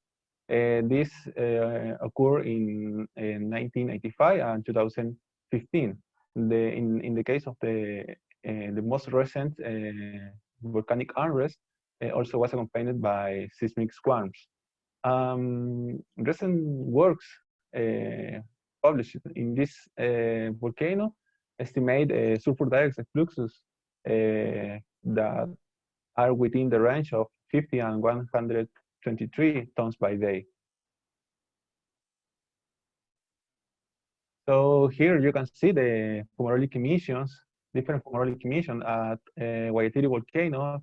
Here I have a video and also one photo from the southwest fumarolic field. And also there is a thermal area called Chiriguaya, southwest volcano. So this is the localization map of Guayatiri volcano. Here is the volcano, and we have two fumarolic fields, the summit and southwest fumarolic field. And also 12 kilometers southwest, there is the Chiriguaya thermal area, where at least 4 thermal emissions are present in this place. Around the volcanic edifice, there are several cold springs that in this case, we collect samples from Captalia, Patullas, and Cauyatiri. In this case, we collect the fluid discharge. We collect with the classic techniques for gas and water sampling. We use Geekenbach bottles for the gas phase in the fumarolic fields and also in the bubbling pools. We use this sampling line for collect gas condensate samples, and also the classical bottles divided for one for anion and one for cation analysis in the case of cold and thermal springs. In case of necessary, we use dark bottle for isotopic and deuterium composition of water, and also the content of silica. Here we can see that at the Guayatiri volcano we have low temperature and high temperature fumarolic emissions. The high temperature fumarolic emission reach temperatures by up to 265 Celsius degree. They are located in both in the summit fumarolic field and also in the east part of the southwest fumarolic field. Low temperature fumarolic emissions are have temperature around 85 Celsius degree, and they are located around the main vent at the summit fumarolic field, and also in the west part of the southwest fumarolic field. By comparing the chemical composition of these fumarolic gases, we can see that in this ternary diagram from for argon, nitrogen, and helium, that they are close to typical composition of fumarolic gases from arc-related volcanoes. So in the andesitic field, if we plot all the values, all the composition of the fumarolic gases in northern Chile, and also in case of if we have fumarolic gases of any subduction-related volcano, they will be plotted close to the andesitic field. So we are in this case of Guayatiri, we are in an intermediate position between the andesitic and also the air saturated water or air end members. By comparing in the ternary plots B and C, by comparing magmatic related compounds like sulfur dioxide, HCl, and hydrothermal related compounds like H2S and compounds like argon in this fumarolic emissions are enriched in magmatic related compounds. Low temperature fumarolic emissions are enriched in hydrothermal related compounds. And in the case of the fumarolic emission from the summit fumarolic field, you can see this kind of samples, the squares, they are in an intermediate position with the magmatic and hydrothermal compounds. In the case of Chiriguaya gases, they contain significant amounts of hydrothermal compounds and also air-related compounds. So this is the general view of the fumarolic gases at Guayatiri volcano. One of the important components is carbon dioxide. In subduction zones, carbon dioxide can be related. The source of carbon dioxide could be related to 3 possible sources. The first one, to the carbonation process within the subducting slab. The input of the second one is associated with the input of the input of carbon dioxide from a more light source, and also at shallower levels, we could have the input of carbon dioxide associated to organic rich sediments at the crustal level. So by using this equation system proposed by Sano and Martin in 1995, and also the isotopic composition of carbon from carbon dioxide and the carbon dioxide helium-3 ratio, we can estimate the percentage of these three sources in these volcanic gases. In the case of biothermal gases, 72% of the carbon dioxide comes from the carbonation process within the subductant slab, and only a 3% come from the more like-related source. It's important to this value also. 25% of carbon dioxide was also associated with organic rich sediments. We can see this different proportion here in this plot. We have the three end members: carbonate, more anorganic sediment or organic rich sediment, and we can see that the volcanic system, like Tacora, Lastaria, and Lascar, are plotted. They are plotted in an intermediate position with the more-like and carbonate source. But in the case of the geothermal system, and also in the case of Guayatiri volcano, they are plotted a little bit displaced to the organic rich sediments. So this is an interesting topic here at this volcano. And usually, another important parameter is the helium ratios. In the case when you study helium ratios in subduction zones, you expect values by up to around 8, for example, when you collect your sample in the gassing pathway that come directly from the magma source. But when you collect your sample in the volcanic, on the flanks of the volcanic edifice, you could expect medium or low helium ratios. That is because there is more interaction between the ascending magmatic gases with the crust and also with water from the hydrothermal system. So one of the interesting topics of Guayatiri volcano is that we plot all the northern Chilean volcanoes from northern to south, from Tacora to Lastaria volcano, and we compare the helium ratio, the average helium ratios from different volcanoes. We can see that at Guayatiri volcano, the average values are lower than the other volcanoes. So here at the Guayatiri volcano, the helium ratios were within the range of 1.2 and 3.2. This value could be explained by deep or shallow processes that affect the helium ratios. So in this case, if we compare the uranium and thorium composition of the volcanic products of northern Chilean volcanoes, we can see that here in Parinacota, Guayatiri, Luga, and Uputunco volcano, the volcanic product seems to be enriched in uranium and thorium. They have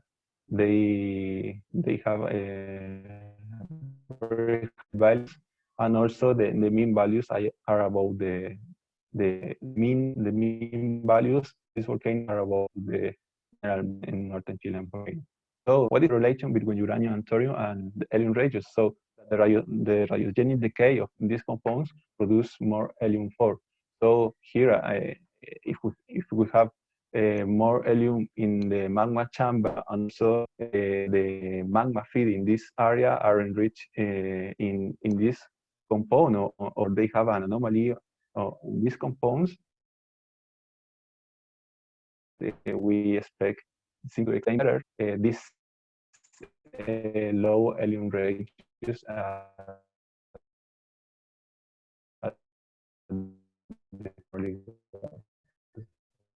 volcano. We have the magma source deep, feeding different magmatic related compounds, but also we have the input of meteoric water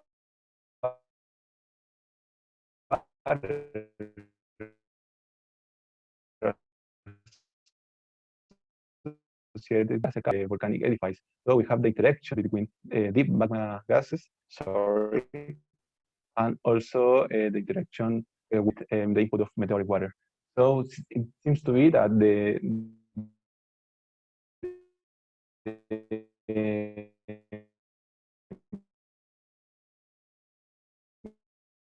the gas part of the summit in this area we found the highest ratios, and also we found the highest temperatures. Contrarily, in southwest fumarolic field, also we have higher temperatures compared with the temperatures at the summit area, but lower helium ratios. So we can expect that the fumarolic discharge in this area are affected in different degree by scrubbing processes. This is the general profile of the volcano. Here we can see the fumarolic emission, but also we can see the position of Caulletiria and Captalia. They are cold springs, and also we can see the Chiriguaya spring. So here the input of meteoric water, the subsurficial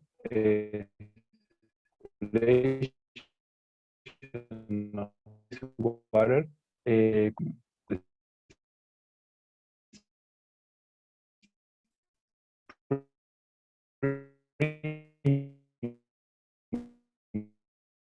at greater depth, and they are heated, and they circulate in deep, and they emerge in the Chiriguaya thermal area. So we can see we can distinguish these two kinds. You walk in the volcano, you can see the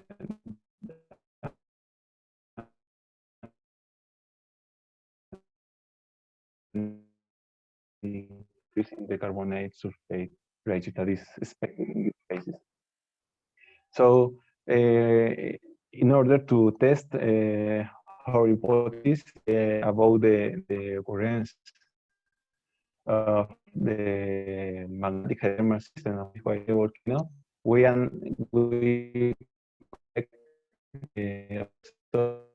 so this you can see here. We are in the summit.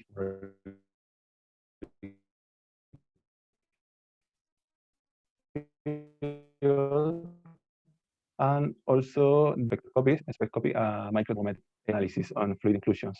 So by using fluid inclusion, we can see more or less similar processes.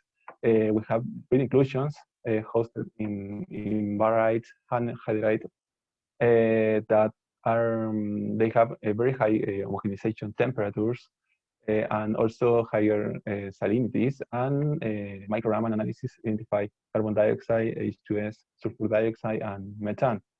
So these fluid inclusions are related to a deep magmatic source. And also we found another group of fluid inclusions with lower homogenization temperatures and lower salinities that they seems to be affected by dilution processes. They are ascribed to a lower source. So by using different techniques of analysis of the fluid in the discharging fluids, we can more or less see that there is a general agreement between both techniques.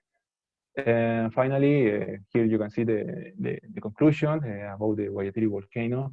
We have abundant component of and hydrothermal sources. There are different processes that affect the final chemical composition of fumarolic gases. Some of them shallow and other one deep processes. In the case of Guayatiri, this volcano deserves more attention, and it's important to try to complete periodic sampling of these fumarolic gases. And in the case of future eruptions, according to the important input of meteoric water inside the volcanic system, any disequilibrium in the hydrothermal system could trigger a phreatic eruption. If you are interested in this topic, in the last years, we published these papers about the Guayatiri volcano, and please, if you have questions, let me know. Thank you very much. Gracias, Cristóbal. Perdón, Manuel. Manuel. Sí, disculpa. So if you have questions, it's the moment. You can raise your hand or write in the chat. I can start with one question. It's about the volatile composition. Does the bedrock plays a role in the composition of the volatiles in the volcano?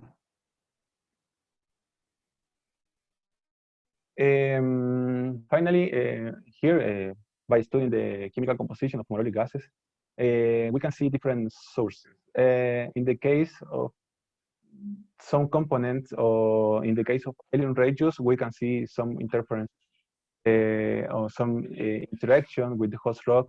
We can see contamination, some crustal contamination in the alien radius. We can see this kind of process.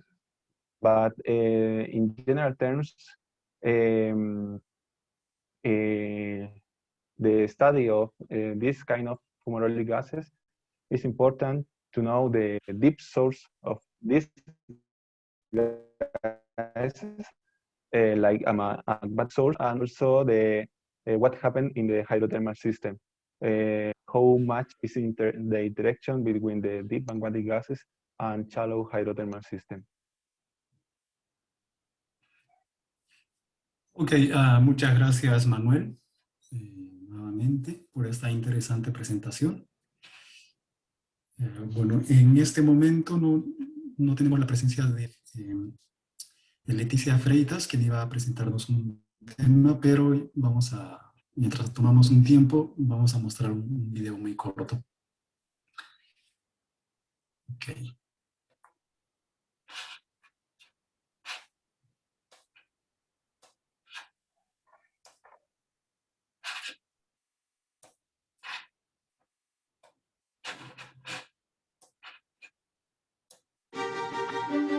El territorio peruano forma parte del Cinturón de Fuego del Pacífico, la zona con mayor actividad sísmica y volcánica de la Tierra. A lo largo de la historia, las erupciones volcánicas han causado grandes impactos a la humanidad, provocando la caída de grandes civilizaciones y el surgimiento de otras. En el Perú, una erupción de gran magnitud fue generada por el volcán Huayna Putina en el año 1600. Esta erupción explosiva devastó varios centros poblados asentados en el Valle del Tambo, causó estragos en la ciudad de Arequipa y tuvo impactos climáticos en todo el planeta.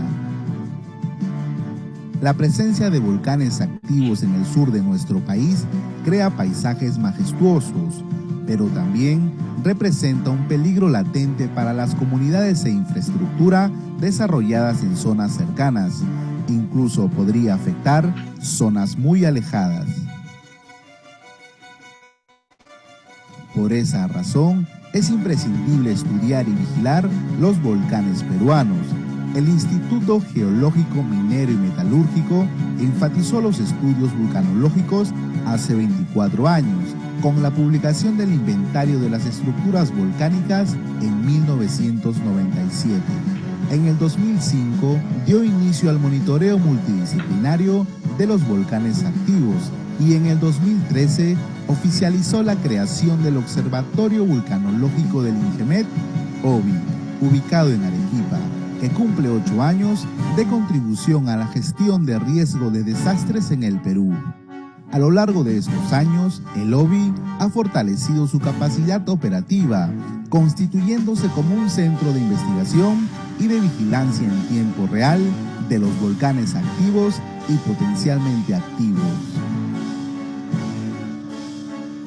En estos 8 años de creación, los investigadores del OVI han venido trabajando en la elaboración de boletines, informes técnicos, artículos científicos, alertas, reportes de actividad y monitoreo volcánico, con el propósito de dar a conocer a la sociedad información sobre el estado de los volcanes y los posibles peligros que representan, con el fin de salvaguardar la vida de las personas y la seguridad de la infraestructura. También diseñan escenarios de las posibles erupciones usando algoritmo y software de modelamiento para identificar las zonas propensas a ser afectadas. Esta información ha sido plasmada en 6 boletines y 7 mapas de peligros de los volcanes, entre ellos el Misti, Sabancaya, Sarasara, Tutupaca, Ubinas, Yucamane y Tixani. Toda esta importante información puede ser descargada desde nuestra plataforma virtual GeoCadmin.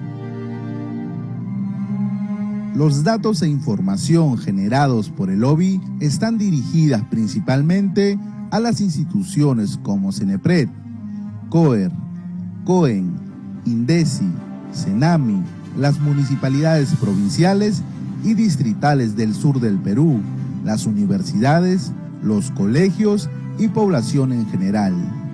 Asimismo, con el objetivo de contribuir al conocimiento de la vulcanología mundial, se viene trabajando en cooperación con diferentes observatorios de otros países. La vigilancia volcánica multidisciplinaria de los volcanes peruanos puede ser visualizada a través del Panel View, el cual es una plataforma virtual implementada por el INGEMET con la finalidad de mostrar información en tiempo real de los volcanes Sabancaya, Ubinas, Misti y Tixani, priorizadas en base a un ranking de peligrosidad. Aquí en el OBI sabemos lo importante que es correlacionar toda la información recopilada en el campo y registrada por las redes de monitoreo para entender de manera integral la historia y el comportamiento de un volcán, con la finalidad de pronosticar los posibles escenarios de un proceso eruptivo futuro. Además, conocer los beneficios que tiene la actividad volcánica para el desarrollo de nuestro país.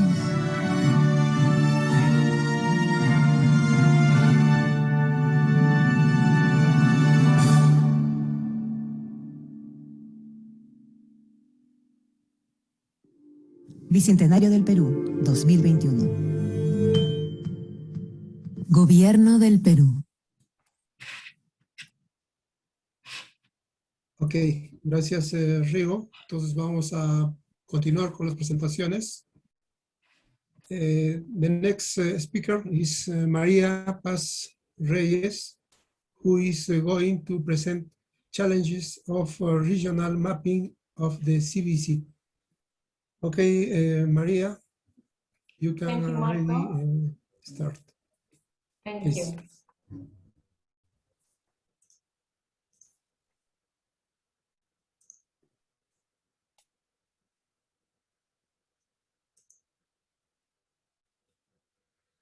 Okay, so thank you everybody for joining. I'm María Paz Reyes, and this is my colleague Luisa Di Maio.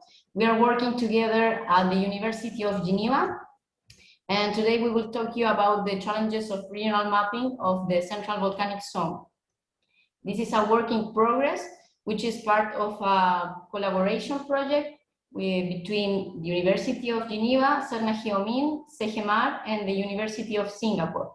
And it's financed by the Fond National Suisse and supervised by Costanza Bonatona, Corinne Frichner, sorry Corinne if I didn't pronounce it well, and Lucia Dominguez. The motivation of our project are that the Central Volcanic Zone of the Andes is one of the most active zones in South America, and at least 18 volcanoes of the Central Volcanic Zone are cross-border, which adds complexity in risk assessment and management. So our aim is to develop a regional volcanic risk ranking to identify the volcanoes with the highest potential impact. There are different terms to name the state of a volcano, and depending on the definition, the total number of active or potentially active volcanoes can vary. According to the compilation made by De Silva and Francis in 1991, there are 73 potentially active eruptive centers in the Central Volcanic Zone. According to the Global Volcanism Program, the GVP database, there are 67.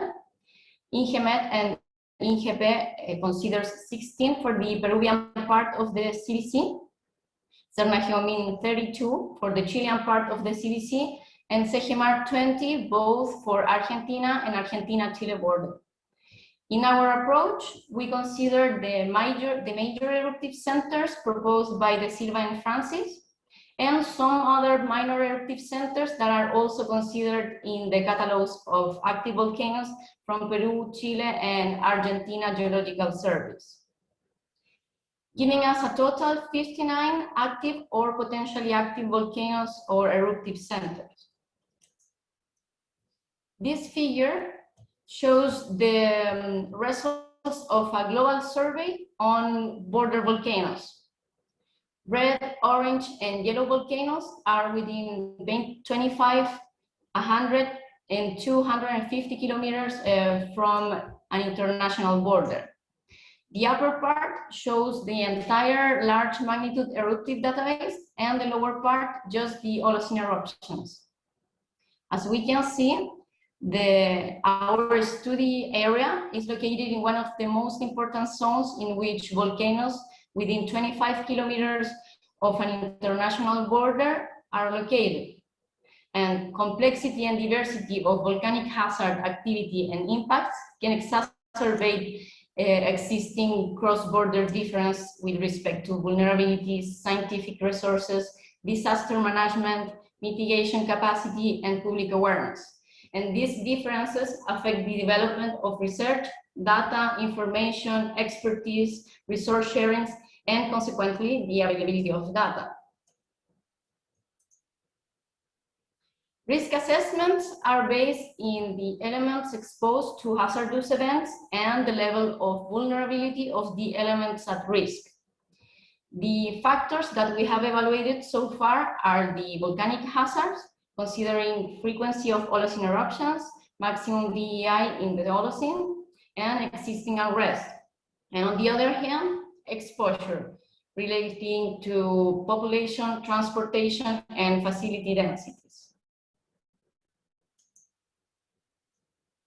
In our map, we consider 59 active or potentially active eruptive centers so far. But given that the large amount of information we compile is a little difficult to show everything in a single map. So that's why we chose to present just the most homogeneous and significant information, which is maximum VEI and the number of Holocene eruptions. We present this information using multiple attributes because it allows us to show both characteristics at the same time. One of the attributes must be fixed. So we selected the number of Holocene eruptions to be displayed with a color scale. And the second attribute is the symbol size. We selected the maximum VEI and we divided the size in 9 different classes. If we focus in the legend, we can see that these little triangles are representing the volcanoes. The red ones, the Holocenes, the red ones with the little black dot in the middle, the uncertain Holocenes, and the black, the Pleistocene with fresh volcanic morphologies or fumarolic activity. Then the number of Holocene eruptions is represented by colors, in which black corresponds to no data, pink to the range of 1 to 5, fuchsia to the range of 6 to 15, and purple to the range of 16 to 36 Holocene eruptions. The maximum VEI is represented by the symbol size, in which the pentagon corresponds to no data, and then the circles are arranged increasingly ordered from VEI 0 to VEI 7. This map is very useful to place us in the context of the central volcanic zone and allows us to identify the highest eruptive frequency and the volcanoes with the largest eruption. But it doesn't allow us yet to identify the volcanoes with the highest potential impact. Hi everyone, I'm Lydia Sagnayo. I'm going to talk to you about exposure and regional maps as a result of a combination of hazard and exposure data. Regarding exposure, It is the quantitative and qualitative geographical distribution of the different elements at risk that characterize a specific area, in our case, the central volcanic zone. The exposure analysis is based on 4 steps: the selection of elements at risk, the hard population, transport, and facilities, the research for country-based dataset, the choice of methodology. The methodological approach is based on dataset conversion in vector and raster format in order to construct a GIS map. And in the end, the graphic representation. The choice of the graphic representation is fundamental to clearly outline the exposed elements, in particular in case of regional maps. In fact, regional maps don't allow to focus on data details. We have 3 density maps. So the elements at risk are expressed through the density. The first one is the population density map. In the population database, we have only the resident population. Population density is divided into 6 representative classes, and it's expressed in number of people per square kilometers. It's necessary to include in the analysis floating population and tourists to better understand the population exposure in the central volcanic zone. Therefore, population analysis will continue in this direction. The second one is the transport density map. In the transport database, we have railways and routes divided into 9 categories. Transport density is divided into 6 representative classes, and it's expressed in kilometers per square kilometer. For future development, it will be important to characterize the different transport typologies in order to define their weight in the exposure problem. And then it will be essential to locate on map the transport infrastructures too. In fact, stations, ports, and airports are excluded at the moment. The third one is the facility density map. In the facility database, we have educational facilities, financial services, health services, and point of interest, divided into 31 categories, including, for example, community centers, courthouses, fire station, police station, town halls. Facility density is divided into 6 representative classes, and it's expressed in the number of facilities per square kilometer. And it's essential to recognize the different type of facility to understand their weight in the exposure problem. And the first classification to be considered is based on the difference between critical and general facilities. Regional maps are the results of the combination of hazard and exposure data. The regional maps allow defining area with the highest density of element at risk, and volcano with the highest eruptive frequency and largest eruptions. In addition, the combination and the intersection of data represents the first fundamental step for subsequent analysis. Here, in particular, we can see the regional map with population density. For density population, there are 2 highlighted zones. In the first zone, there are Arequipa with the density of 24 people per square kilometers, and Moquegua with the density of 12 people per square kilometers. In the second zone, there is Calama with the density of 5 people per square kilometers. For volcanoes, there are 3 highlighted zones. In the first zone, there are Ubinas with a high eruptive frequency, in fact, 26 is the number of eruption, and Guayaputina with a maximum VI equal to 6. In the second zone, there is Lascar with the highest eruptive frequency of the entire central volcanic zone. And in the third zone, there is Cerro Blanco, which eruption is among the largest volcanic eruption of Holocene globally, exceeding the magnitude of 1600 Guayaputina eruption. This is a large collaborative project between countries and different institutions, which have meant that already in the first part of our work, we have faced some challenges. These challenges are to define the active and potentially active volcanoes, to access the same level of data for all volcanoes and the elements at risk, to homogenize dataset across borders, to visualize data at a regional level in one single map, and to best characterize areas with different density values, like urban and rural areas. Our future developments are related to overcoming these challenges by assessing the volcanic risk from a regional perspective, carrying out a comprehensive volcanic risk ranking of the central, southern, and austral volcanic zones, considering also vulnerability and resilience factors, to identify the volcanoes with the highest risk, and to carry out a comprehensive risk assessment of the identified volcanoes at a local scale.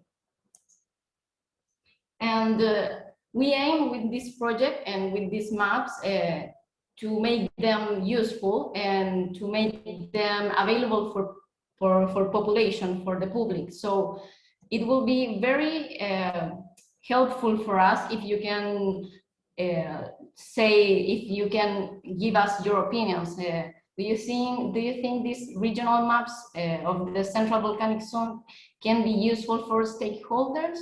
Do you have any suggestions or additional information that would help us improve our work? And are you aware if is there any scientific data sharing at a regional scale? Please, you can speak to us right now, or also you can contact us on these emails. And thank you everybody for your attention. Thank you. Thank you, Maria and Luigi. Yes. Interesting presentation. So to the people who is connected, you can make the questions directly or write in the chat section. Whoever, I would like to make a question for you. You have shown different volcanoes along the Central Volcanic Zone. For example, I'm interested in looking at the Peruvian volcanoes. In Peru, there is, we have been working doing the hazard maps. Yeah. The volcanoes, but there is a few work about the vulnerability. Is your project considering to assess the vulnerability in Peru? Yes, at the same in some point we have to arrive there, but in this initial phase we are just collecting information about the hazards and some exposure elements. Then when we will identify the 3 more important volcanoes or at higher risk, then we will focus more in vulnerability and resilience factors.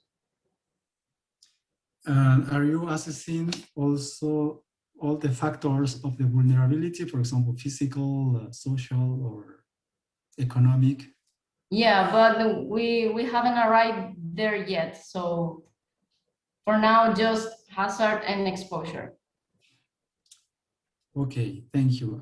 We have another question from Sylvain Charbonnier. He says, great work, congratulations. How do you plan to conduct the risk assessment at local scale? Okay, so this is a very large collaborative project. So there is our new risk assessment that is, for now, is submitted as an article. So we are waiting for this approval, and then we are going to use this approach. But it's not published yet, so we are waiting that. Okay, thank you very much, Luigi and Maria. So we have the next presentation, the last of the day, about the first spatial-temporal volcanic hazards assessment for the Central Andes of Chile and Argentina. 22-29 degrees south, a useful approach for distributed volcanism elsewhere. It is Daniel Bertini who is talking about it. Welcome, Daniel.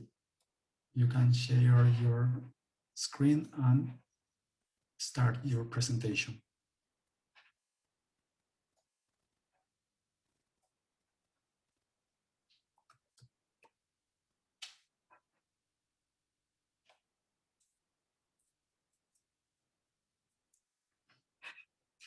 I don't know if Daniel is connected. It's not here. It's not here. Okay, maybe he has some problems. Just for remind for tomorrow, the presentations will start at the same time. In the room 1, it will be the topic will be about the volcanic hazard and risk, and in the room 2 will be about geophysics applied to volcanism and also volcanic monitoring. So you are welcome to hear the presentations of tomorrow. I don't know if Daniel is there.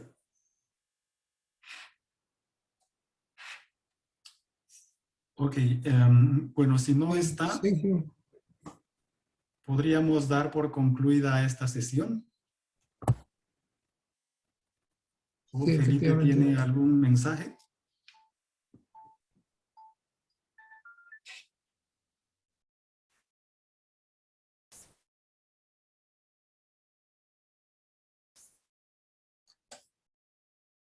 Parece que no. ¿Puedes activar tu micrófono, por favor, Roberto? Okay, perdón, sí. Está con nosotros Roberto Sulpicio, quien es el secretario general de la IAPSE, de la Asociación Internacional de Vulcanología y Química del Interior de la Tierra. Bueno, que va a darnos algunas palabras el día de hoy. Adelante, Roberto.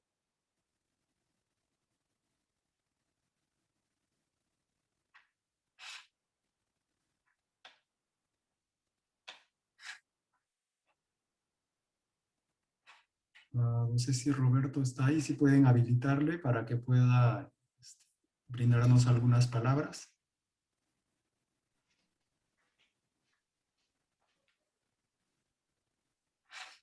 Ok.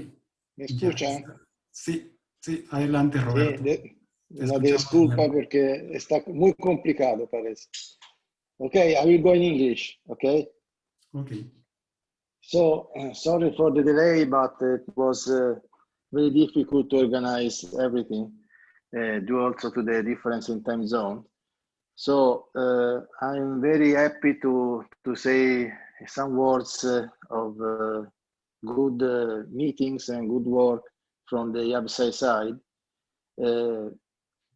So all of you knows that these are very difficult times because the pandemics interrupted very abruptly the connection between the community and people that works on volcanology and chemistry and petrology and so on.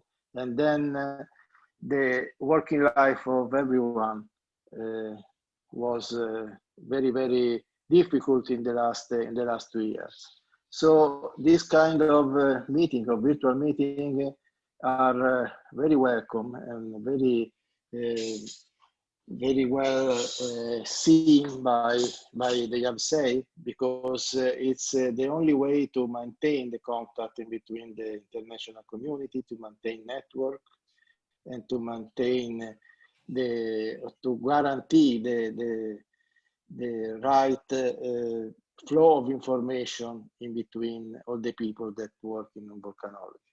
So I would say thanks to the organizers for this work, for their work on organizing this kind of remote meetings and telematic meetings. And I will say good work to everyone and enjoy the participation to the Congress in the Central Andes. So thank you, and have a good time in the meeting. Bye. Thank you, Roberto. Vamos a dar por finalizada la sesión, bueno, esta primera sesión de este primer día, ¿no? Del primer simposio sobre la zona volcánica central de los Andes. Como saben, estamos mostrando trabajos de distintos temas de la vulcanología, y les vuelvo a repetir, el día de mañana en la sala 1, en esta sala tendremos presentaciones acerca de del peligro y riesgo volcánico, y en la sala 2 habrán presentaciones sobre geofísica aplicada al vulcanismo y sobre monitoreo volcánico. También recordarles que el día de mañana y el día viernes, al finalizar las sesiones, se realizarán o se llevarán a cabo las sesiones de póster. Están cordialmente invitados para que puedan seguir presenciando. Si es que en algún caso no pudiesen conectarse a la plataforma del Zoom, estos videos van a quedar registrados y pueden acceder a través de la cuenta oficial de YouTube del Núcleo de Investigación Ckelar de la Universidad Católica de Antofagasta. Perdón, Universidad Católica del Norte. Solamente una cosa para manifestarles que todavía podemos pasar a la siguiente sala número 2, donde todavía se está realizando la conferencia final. Ok, por nuestra parte, gracias. Un placer haber estado hoy día con ustedes. Gracias a todos. Okay. Hasta Muchísimas mañana. Gracias, Marco, y nos vemos el día de mañana. Y gracias a todos por su presencia el día de hoy.